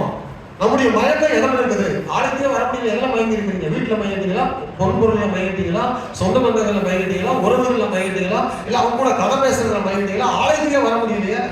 இவ்வளவு கேட்டு கூட பைபிள் ஸ்டடியில உங்களை பார்க்க முடியலையே. நிறைய பேர் எதெல்லாம் மயங்கி இருக்கீங்க? ஏதாவது ஒரு மயக்கம் இருந்தா தான் கண்டிப்பா உங்களால வர முடியாம இருக்கும். பாருங்க, விட்டில் பூச்சி ஏன் அழியுதுன்னா கண் தான் காரணமும். நெருப்பை பார்த்தா தூரமா இருக்க வேண்டியது தானே. அது அப்படி இருக்காதான். நெருங்கி கிட்ட வருமா, அனல் வைத்து தக்கன அதுக்குள்ளே விடுமா. வீட்டில் போச்சு. நெருப்பை கண்டா பிடிக்கும், ஆனா அது தூரமா இருந்து பார்த்துட்டு போக வேண்டியது. கிட்ட வருமா, வந்துச்சு என்ன செய்யும், நெருப்பு விட சுத்தம் அப்படியே அந்த இறகு வந்து மடிஞ்சு போய் சுருங்கி போய் அதுக்குள்ள விழுந்து சாகுமா. அப்போ நெருப்பில் விழுந்தா அழியுது. யானை எதனால அழியுது தெரியுமா? யானை எப்படி பிடிப்பாங்க? யானையை வீட்டு விலங்கா நாட்டு விலங்கா? சொல்லுங்க, வீட்டு விலங்கா நாட்டு விலங்கா? ஐயோ எப்பா, நிறைய பேர் வீட்டு விலங்கு சொல்ற அளவுக்கு மாறிட்டாங்க. ஏன்னா அது நாட்டு விலங்கு எது, அது என்ன காட்டு விலங்கு. அது வந்து அதாவது நாட்டு விலங்குன்னா ஊருக்குள்ள தெரியும், ஆடு மாடு பண்டிகை மாதிரி, சரிங்களா? இது வந்து அப்படி கிடையாது. இது வந்து காட்டு விலங்கு, காட்டுக்குள்ள இருக்க வேண்டியது. இது எப்படி பிடிப்பாங்க? நல்ல பழகிய பெண் யானையை காட்டில் நிறுத்தி ஆண் யானையை பிடிக்க குழியை வெட்டி அந்த குழிக்கு மேல இலைகளையும் தலைகளையும் பரப்பி விடுவாங்க. பரப்பி தலைகளால் மூடுவாங்க. ஆண் யானை பெண் யானையை போல, அதாவது ஆண் யானை பெண் யானையை கண்டதும் உடல் ஆசையை தீர்க்க கிட்ட வருமா, குழியில விழுந்து என்ன செய்யும், பிடிக்கப்படும். அதை கட்டி தூக்குவாங்க. பின்பு என்ன செய்யும், அதை கொண்டு போயிட்டு இஷ்டம் போல அதுக்கு வேலை வைப்பாங்க. என்ன வேலை வைப்பாங்க? காட்டில் உள்ள யானை மரம் இழுத்து மண் சுமந்து பாரம் சுமந்து மனுஷன் கொடுக்கும் உணவை சாப்பிட்டு கஷ்டமாக துன்பப்பட்டு காட்டுல விடுதலையோடு இருக்க வேண்டிய யானை வீட்டுல சங்கிலிகளால் கட்டப்பட்டு மனுஷனுக்கு அடிமையாகி அவனிடத்துல அடி வாங்கி வீட்டுல ஒரு வீட்டு விலங்கு போல சாகுது. அப்ப இது எதனால சாகுது? உடல் ஆசையினால சாகுது. மீன் வாயினால் அழியுது, வண்டு வாசனையினால மயங்கி அழியுது, யானை சரீர ஆசையால் அழியுது, விட்டில் பூச்சி கண் அதாவது அதனுடைய கவர்ச்சியினால் அழியுது. இப்படிப்பட்ட அழிவுகள் எதிராளர்கள்லாம் அழிந்து போகுது. இதை பார்க்கிற நாம் மனிதர்கள் நம்முடைய அதாவது பரிசுத்தத்தை எதனால கெடுகிறது என்பதை கண்டு அவைகளை தேவனுக்கு முன்பாக ஒப்பு கொடுத்து ஒவ்வொரு நாளும் பரிசுத்த வாழ்க்கையில செல்வதற்கு தேவன் நம்ம அழைத்திருக்கிறார். சத்தமாய் சொல்லுங்க அல்லேலூயா. நீங்க எதற்குள்ள மயங்குறீங்க? சிலருக்கு நாடகம், சிலருக்கு சினிமா, சிலருக்கு செல்போன், சிலருக்கு வந்து என்னென்ன ஷார்ட்ஸ் அப்படியே தூக்கி விட்டா 1.5 மணி நேரம் பார்க்க அப்படியே கீழே வந்து புதுசா ஐட்டமா வந்துட்டே இருக்கும். 3/4 மணி நேரம் பார்க்கறது ஷார்ட்ஸ் தான், கேட்கறது 1/2 நிமிஷம் கூட கிடையாது, 10-15 செகண்ட் தான். ஆனால் பல மணி நேரம் நீங்க வாட்ஸ்அப் ஸ்டேட்டஸ் ஷார்ட்ஸ்ல போது நிறைய பேருடைய வாழ்க்கை. கவனிங்க, பைபிள் வாசிக்க எடுத்து 1/2 மணி நேரம் பைபிள் படிக்க முடியல, 3 அதிகாரம் ஒழுங்கா படிக்க முடியல, தூங்காம. கர்த்தருக்கு ஸ்தோத்திரம், நல்ல தூக்கம் வருது. அல்லேலூயா. வீட்டுல உட்கார்ந்து அடிக்கிறாங்களே கதை, சொந்தக்காரர் கூட மணிக்கணக்காக அடிக்கிறாங்க. ஜெபத்துல போய் உட்கார்ந்து ஆண்டவர் தேடுவோம் 10 நிமிஷம் ஒழுங்கா ஜெபம் பண்ண முடியல. ஊருக்குள்ள பல மணி நேரம் பல நாட்கள் வாழ்க்கை போகிறாங்க. ஆலயத்துல வந்து சில நாட்கள் அந்த ஒரு வாரத்துல கிடைக்கப்பட்ட நாட்களை கூட நிறைய பேரால இன்னும் பயன்படுத்த முடியல. உலகத்தினுடைய மயக்கம், ஊருக்குள்ள இழுப்பு, ஸ்தோத்திரம், ஊருக்குள்ள இருக்கிற வாசனை, ஊருக்குள்ள இருக்கிற நறுமணம், வாயின் வார்த்தைகள், இதெல்லாம் வந்து உங்களை இழுக்குதா, உங்களை ஆலயத்துக்கு வரவிடாதபடி தடுக்குதா? கவனமா இருங்க. பரிசுத்தம் இல்லாமல் ஒருவனும் தேவனை தரிசிக்க முடியாது. நீங்க நினைச்சு கொண்டு இருக்கிறீங்க தேவன் பரிசுத்தமாக்க முடியாததான் ஆண்டு இவ்வளவு கொடுத்திருக்கிறார். ஆமென். ஆண்டு சொல்றாருங்க, நான் உங்களை பரிசுத்தமாக்குகிற கர்த்தர். அவர் என்ன சொல்றாரு? லேவியராகமம் 20ஆம் அதிகாரம் 8ஆம் வசனத்தை வாசிக்கும்போது ஒரு வாசிங்க, 21ஆம் அதிகாரம் 8ஆம் வசனத்தை ஒருத்தர் வாசிங்க, 21ஆம் அதிகாரம் 15ஆம் வசனத்தை ஒரு வாசிங்க, 21ஆம் அதிகாரம் 23ஆம் வசனத்தை ஒரு வாசிங்க. வாசிங்க பார்ப்போம். 5 பேர் வாசிங்க. 28, 21:8, 21:11, 21:15, 21:23. ஆண்டு சொல்றாரு, இப்ப கேட்கல, என் கட்டளைகளை கை கொண்டு நடவுங்கள், நான் உங்களை பரிசுத்தமாக்குகிற. ஆமா, ஆலயத்துக்கு வந்தாதான் பரிசுத்தம், வசனத்தை கேட்டாதான் பரிசுத்தம். பரிசுத்தம் எப்படி உண்டாகும்? எல்லாம் கவனிங்க, பரிசுத்தம் எப்படி உண்டாகும்? நீ வீட்டுல உட்காந்து அப்படியே இருந்தா பரிசுத்தமா இருக்குமா? 15ஆம் அதிகாரத்துல இயேசு கிறிஸ்து என்ன சொன்னார்? யோவான் சுவிசேஷம் 3ஆம் வசனத்துல 15:3, யோவான் 15:3 ஆண்டவர் என்ன சொன்னாரு? பரிசுத்தமாக்குற கர்த்தர் எப்படி பரிசுத்தமாக்குறாரு? நான் உங்களுக்கு சொன்ன உபதேசத்தினாலே நீங்கள் இப்பொழுது கிடையாது, இப்பொழுது ரைட் நவ், இந்த நொடி பொழுதுல நான் உங்களுக்கு சொன்ன உபதேசத்தினால சுத்தமா இருக்கிறீர்கள். வேத வசனத்தை கேட்க ஆவி என்ன செய்யும்? கபடெல்லாம் நீங்கும், சரிங்களா?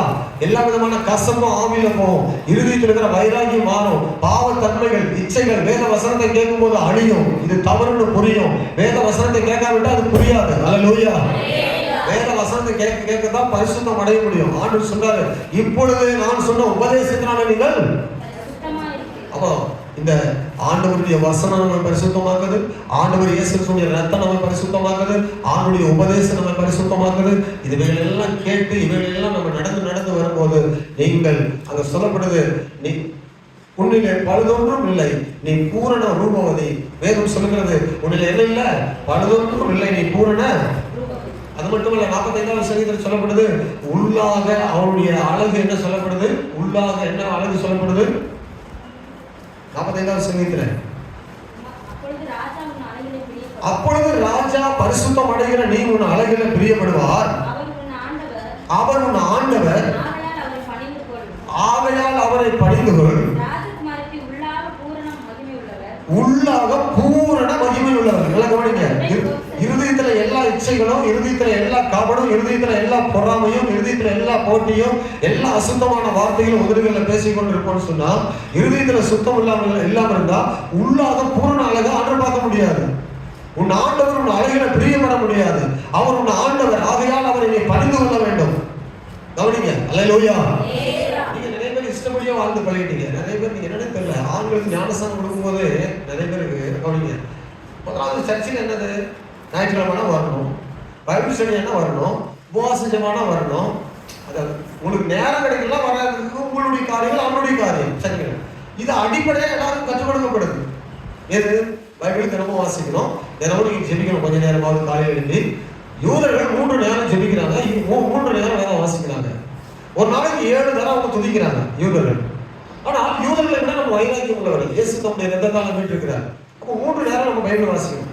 காலையில் சாப்பிட்றதுக்கு முன்னாடி, எழுதி காலையில் அதிகாலையில், அப்புறம் மதியம் ஒரு நீங்கள் சாப்பாட்டுக்கு போகணுங்க, மாலையில் நீங்கள் என்ன செய்யணும் மறுபடியும். அப்போ 3 நேரம் பைபிள் வாசிக்கணும். பைபிள் வாசித்து ஜெபிக்கக்கூடியவங்க எப்படி இடைப்பட்ட கூட்டத்துக்கு வராமல் உங்களால் இருக்க முடியும்? அப்படி வராமல் இருக்கிறீங்கன்னா உங்களுக்கு எப்படி உணர்வு, பரிசுத்தம் அடைந்த உணர்வு இருக்கும்? அல்லது பரிசுத்தம் எப்படி ஆக முடியும்? கவனிங்க, இது எனக்கானது கிடையாது, இது என்னுடைய சொந்த, எனக்கான சொந்த கருத்து இல்லை, எனக்கு லாபத்துக்கான செய்தி கிடையாது. ஒருவேளை நீங்கள் ஏமாந்து போகக்கூடாது என்பதை பரிசுத்த ஆவியானவர் நமக்கு சொல்லி, பரிசுத்த தேவன் இருக்கிற இடத்துல பரிசுத்தவான்களாய் வாசம் பண்ணணும்னா நீங்கள் பரிசுத்தம் தேவனாலே ஆக்கப்பட்டவர்களாக இருக்க வேண்டும். அந்த பரிசுத்தம் ஆக்கப்பட்டிருக்கணும்னா வேத வசனத்தை அனுதினம் வாசிக்கிறவர்களாக, ஆலய கூடுகையில் தவறாம வருவர்களாக இருக்கிற போது நீங்கள் பரிசுத்தவான்களாய் கர்த்தரை பார்ப்பார். அல்லேலூயா சொல்லுங்க. ஆண்டவர் வரும்போது நான் மறுபடியும் ஒரு காரியத்தை சொல்றேன், எத்தனை ஏக்கர் நிலம் வச்சிருக்கணும் கூட கேட்க மாட்டார், எத்தனை குதிரைகளை வாங்கி வச்சிருக்கேன்னு கேட்க மாட்டார், எத்தனை வீடுகளை கட்டிருக்கேன்னு கேட்க மாட்டார், எத்தனை சபையை கட்டிருக்கணும் கூட கேட்க மாட்டார். அல்லேலூயா. நீ பரிசுத்தமா இருக்கிறான்னு தான் கேட்பாரு. ஊழியம் எல்லாம் 2வது, ஆஸ்திகள் எல்லாம் 2வது, வேலை எல்லாம் 3வது, மீதி எல்லாம் 4வது. சரிங்களா? இது எல்லாம் அந்தந்த அடுத்தடுத்த இடங்கள்ல பரிசுத்தம் இல்லாமல் ஒருவரும் தேவனை என்ன செய்ய முடியாது. 1 பேதுரு 1ஆம் அதிகாரத்துல 15-16 வசனத்துல வாசிக்கும் போது 1 பேதுரு 1:15-16 என்ன வாசிக்கிறோம்? நான் பரிசுத்தர், ஆகையால் நீங்கள் பரிசுத்தராயிருங்கள் என்று எழுதியிருக்கிறது. அன்றியும் நான் மேல உங்களை அழைத்தவர் பரிசுத்தராக இருந்தது போல நீங்களும் உங்கள் நடக்கைகள் எல்லாவற்றிலையும் பரிசுத்தராக இருங்க. நடக்கைகள் எல்லாவற்றிலும் பரிசுத்தராக இருங்க. நீங்க நடக்கைகள் எல்லாம் பரிசுத்தராக இருந்தா கண்டிப்பா ஆலயத்தில் இருப்பீங்கல்ல மற்ற நாட்கள்ல. அல்லேலூயா. அவனுடைய பிள்ளைகள் நடக்கைகள் எல்லாவற்றிலும் பரிசுத்தம் மிக மிக அவசியம். என்ன சறுக்கலான உலகம். நல்ல கவனிங்க, 50 வயதுல பாவம் வரும், 60 வயதுல பாவம் வரும். கர்த்தருக்கு ஸ்தோத்திரம். பொருளாசை எப்ப வேணாலும் வரும், பாவ இச்சை எப்ப வேணாலும் வரும். இல்லை நான் பரிசுத்தமாயிட்டு ஒன்றும் சொல்ல முடியாது. உங்களுக்கு சேஃப் என்னன்னா, உங்களை பாதுகாக்கக்கூடிய வழி என்னன்னு சொன்னா இயேசு கிறிஸ்துவிய வசனத்துக்குள்ள போவதுதான், தேவகுமாரனுடைய சமூகத்தில் இருப்பதுதான், பரிசுத்த ஆவியானுடைய வார்த்தைகளை கேட்பதுதான், இயேசு ரத்தத்துக்குள் நம்ம அனுதினமும் கழுவி கொண்டு நிற்பதுதான் நமக்கு பாதுகாப்பானது. உங்களை நீங்களே பரிசுத்தம் பண்ணிக்கொள்ள முடியாது. ஆண்டு சொல்றாரு, அவர் எப்படி பரிசுத்தமாக்குவாருன்னா அவர் போதிக்கும் போது நீங்க பரிசுத்தம் பண்ணுவீங்க. இதெல்லாம் தேவனுக்கு பிடிக்காதுன்னு சொல்லி நீங்க விட்டு விடுவீங்க. அதுதான் பரிசுத்தம். அவர் சொல்றாரு, நான் பரிசுத்தரா இருக்கிறது போல. அவர் சொல்றாரு, நான் உங்களை பரிசுத்தமாக்குகிற கர்த்தர். 21ஆம் அதிகாரம் 8ஆம் வசனம், 21ஆம் அதிகாரம் 15ஆம் வசனம், 21ஆம் அதிகாரம் லேவியராகமத்தில் 23ஆம் வசனம், லேவியராகமம் 21:8. தேவனுடைய அப்பத்தை செலுத்தியபடியால் அவன் செலுத்துகிறபடியால் நீ அவனை பரிசுத்தப்படுத்த வேண்டும். உங்களை பரிசுத்தமாக்குகிற கர்த்தனாகிய நான் பரிசுத்தரா பரிசுத்தராய் இருக்கிறபடியால் அவனும் உனக்கு முன்பதாக எப்படி இருக்க கடவன்.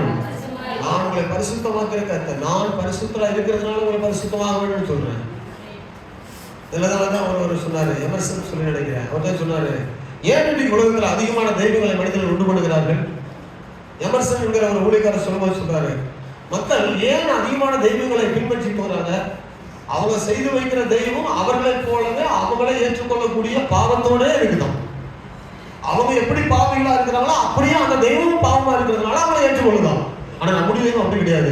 நான் பரிசுத்தர், நான் உங்களை பரிசுத்தமாக்குகிற கர்த்தர், ஆகையால் நீங்கள் பரிசுத்தமா இருக்க வேண்டும் என்பதனால உங்களை நான் பரிசுத்தமாக்குறேன்னு சொன்னாரு.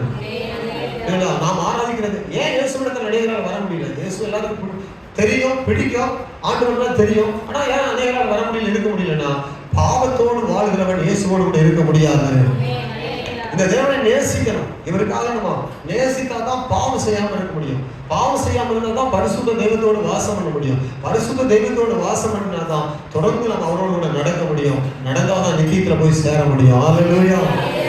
ஆகவே இன்னைக்கு மீன் ஒரு புழுவுக்காக தன் வாழ்க்கையை அழிப்பது போல நம்ம அழித்துக் கொள்ளாதபடி ஆசைப்பட்டு, வண்டு நறுமணத்துக்காக விழுந்து போவது போல விழுந்து போகாதபடி, அசனமா பறவையை போல ஒரு இசையிலே நிறைய பேருக்கு இசை வாசித்தா போதும். பாட்டே முக்கியம் கிடையாது, இசைத்தான் முக்கியம். நிறைய பேருடைய இன்னைக்கு காது எதை நாடுதுன்னா இசையத்தான் நாடுது. இசைக்கருவி வாசிக்கிறவங்க நிறைய பேர் இருக்கிறாங்க. இசை வாசித்தா அது இனிமையா இருக்குது, பாடல் கேட்டா இனிமையா இருக்குது. அப்போ இதுல மயங்கி இருக்கிற நிறைய பேர் இருக்கிறாங்க. கர்த்தருடைய பிள்ளைகள் நாம கவனமா இருக்க வேண்டும். வேதம் சொல்லுகிறது, நான் பரிசுத்தரானால் ஆகையால் நீங்களும் பரிசுத்தமா இருங்கள். 15ஆம் வசனம், 23ஆம் வசனம், 22ஆம் அதிகாரம் 9ஆம் வசனம், 16ஆம் வசனம், லேவியராமத்துல 22:9, 22ஆம் அதிகாரம் லேவியராமத்துல 16, லேவியராமம் 22ஆம் அதிகாரம் 32ஆம் வசனம். இதுல எல்லாம் பரிசுத்தமாக்குகிறவர், பரிசுத்தமாக்குகிறவர், பரிசுத்தமாக்குகிறவர் என்று திரும்ப திரும்ப திரும்ப திரும்ப சொல்லிக்கொண்டே இருக்கிறது. அவர்களை பரிசுத்தமாக்குவார். எப்படி பரிசுத்தமாக்குவார்? பாவங்களை அறிக்கையிட்டால் பரிசுத்தமாக்குவார், வேதத்தை வாசித்தால் பரிசுத்தமாக்குவார், அவர் சொல்லுகிற உபதேசத்தை கேட்டால் பரிசுத்தமாக்குவார், வேத வசனங்களை கேட்டு கீழ்ப்படிந்தால் உங்களை பரிசுத்தமாக்குவார், கீழ்ப்படிந்து நடக்கைக்கு உங்களை ஒப்பு கொடுத்தால் பரிசுத்தமாக்குவார். ஹல்லேலூயா. இப்படிப்பட்ட பரிசுத்தமான தேவன் ஒருவரும் இல்லை. ஆமென். நம்முடைய தேவனை போல பரிசுத்தர் ஒருவரும் இல்லை. ஆகவே இந்த தேவன் பரலோகத்தை உண்டு பண்ணி பழைய வானத்தையும் பழைய பூமியையும் அழித்து புதிய பூமியை உண்டு பண்ண காரணம் என்னன்னா, பாவத்தினால வானமும் பூமி கூட கரைப்பட்டு இருந்தது. ஆமென் சொல்லுங்க. ஆண்டவர் கொண்டு வர போகிற பரலோகம் கடைசி நாள்ல நாம் அதுக்குள்ள பிரவேசிக்க போகிற நாம் போகிற அந்த மகிமையான இடம், பூமி ஏன் உருகி போகும்னா எல்லா இடமும் அசுத்தமாயிருக்குது. ஒரு எழுதுறாரு, வானத்தில் குப்பை, வானத்தில் குப்பைன்னு ஒருத்தர் எழுதுறாரு. வானத்துல எத்தனை ஆயிரம் ராக்கெட்டுகள் சுத்தி கொண்டிருக்குது, வானத்துல எத்தனை வலைதளங்களை விண்கலங்களை விட்டு எத்தனை அசுத்தமான காட்சிகளை அங்க அதாவது டவுன்லோட் பண்ணி அங்க வச்சிருக்கிறான். அதை உலகம் முழுவதும் பார்க்கறதுக்கு எத்தனை அசுத்தங்கள் வானத்துல பண்ணி வச்சிருக்கிறான். வானத்தையே மனிதன் அசுத்தமாக்கிட்டான்.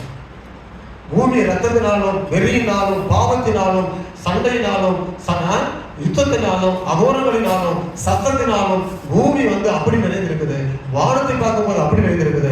வானமும் அசுத்தமாய் விட்டது, பூமியும் அசுத்தமாய் விட்டது. வானத்தையும் பூமியை கர்த்தர் அழிக்க வரப்போகிறார். ஒருவராலும் தடுத்து நிறுத்த முடியாது. அவருடைய ரத்தத்துக்குள் அவரை ஏற்றுக்கொண்டு அவரை அண்டிக் கொண்டவர்கள் மாத்திரமே அவருடைய மகிமைக்குள் பிரவேசிக்க முடியும், நித்தியத்துக்குள் இருக்க முடியும். ஏனோ தான் என்று ஓடுகிறவர்கள் நிச்சயமாய் பந்தய பொருளை இழந்து விடுவார்கள். கவனமாய் ஜாக்கிரதையா இருக்க வேண்டும். ஹல்லேலூயா. பணமும் பொருளும் பட்டமும் புகழும் பேரும் நமக்கு வரும், ஆனால் அவை எல்லாமே அழியும். ஆனால் அழியாத தேவனுடைய பிள்ளைகள் கவனிங்க. அவர் சொன்னாரு, நீங்க வாழ போறது 25 வருஷம் 30 வருஷம் கத்தருக்காக. ரட்சிக்கப்பட்டு வந்திருக்கிற வயதான மனிதன் எத்தனை வருஷம் கத்தருக்காக வாழ்வாரு சொல்லுங்க பாப்போம். வயதான மனுஷன் ரட்சிக்கப்பட்டு எத்தனை வருஷம் வாழ்வாரு? நான் எங்க அங்கிள் மாமா ஒருத்தர் ஞானஸ்தானம் கொடுத்தா அவரு எத்தனை வருஷம் வாழ்வாரு? நம்ம ஞானஸ்தானம் கொடுத்தா 4 மாசம் இருக்குமா, 1 வருஷம் இருக்குமா?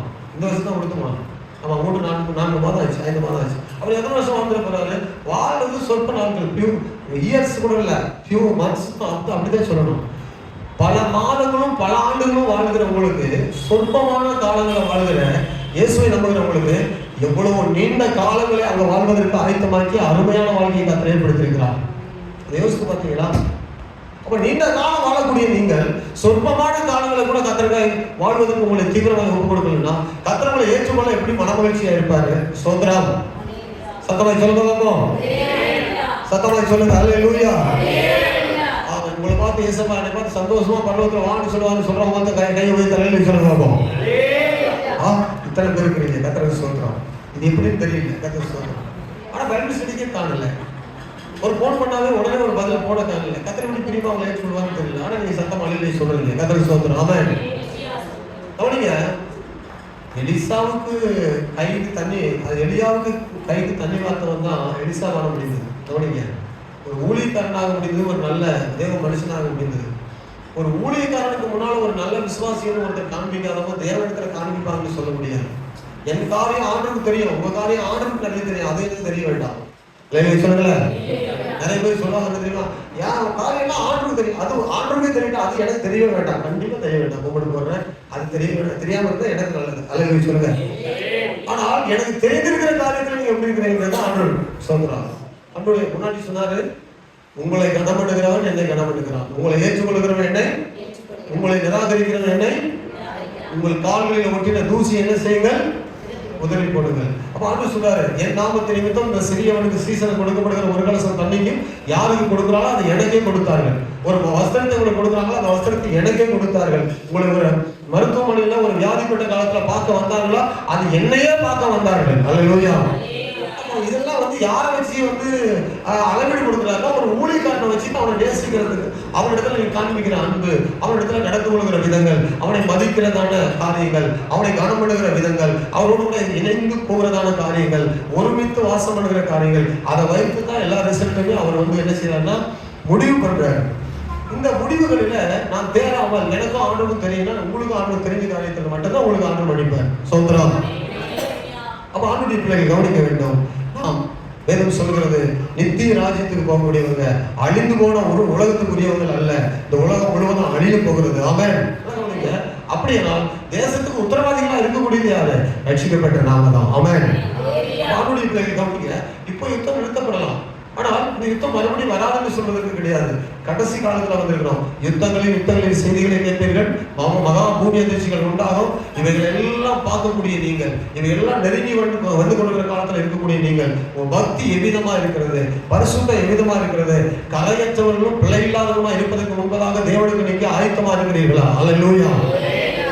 எப்போதும் தேவனை நோக்கி ஜெபம் பண்ணிருந்தாங்க.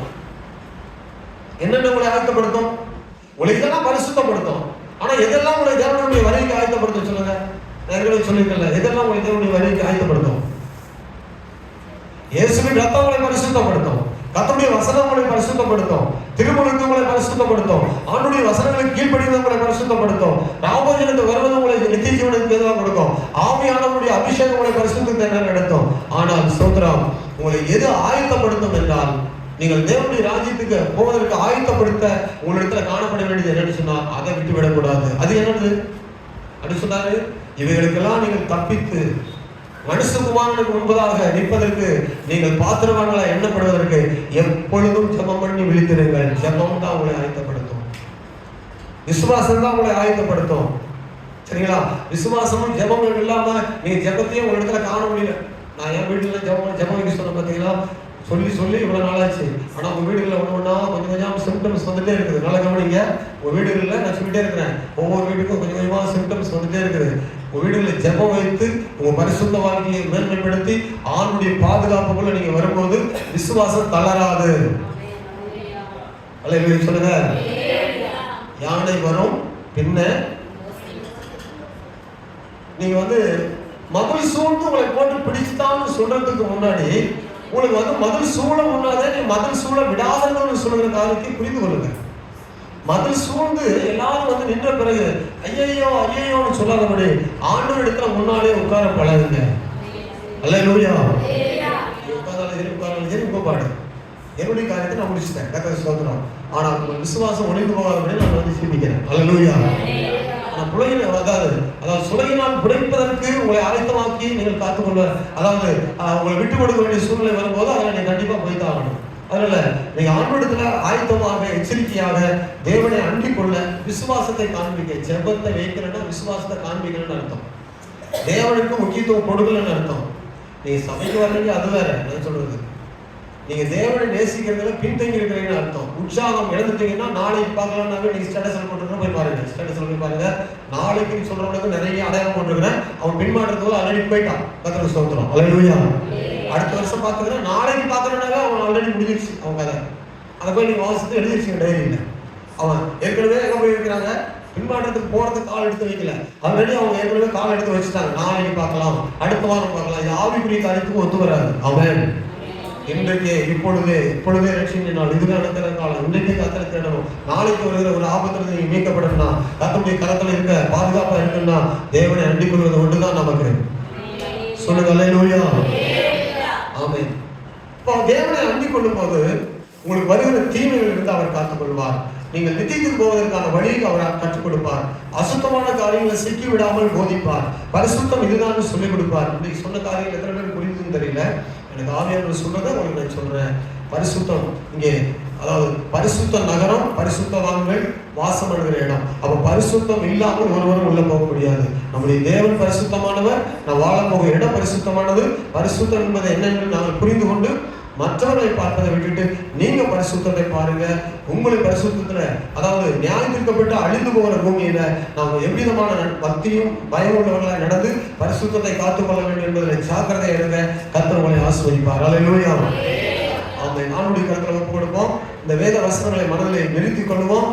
பரிசுத்த நகரத்துக்கு போகிறவங்க பரிசுத்தத்துக்கு அடையாளமான வாழ்க்கை வாழ்வதற்கு, பரிசுத்தத்துக்காக ஜெபித்து நிறைய காரியங்கள் கேட்கறாங்க. ஆனா நீங்க நிறைய பேர் வந்து ஜெபிக்கிறதுல சபையை பரிசுத்தப்படுத்துறது ஜெபிக்கிறது நிறைய பேர் குறைவு. எங்க குடும்பத்தை பரிசுத்தப்படுத்துறது கேட்கறதுல குறைவா இருக்கிறாங்க. பரிசுத்த வாழ்வுக்கான வழிகளை கற்றுத்தார ஆண்டவரே சொல்றதுல குறைவா இருக்கிறாங்க. ஆசீர்வாதங்கள், பலவீனங்கள், பலவிதமான காரியங்கள் நமக்கு தேவை. அதுக்காக நம்ம ஜெபிக்கிறோம், வேண்டாம் இல்லை.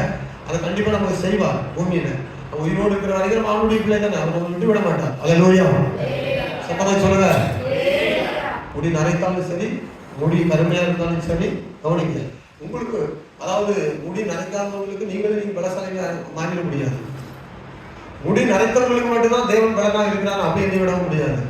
எல்லாருக்கும் பாதுகாப்பு அவரு தான்.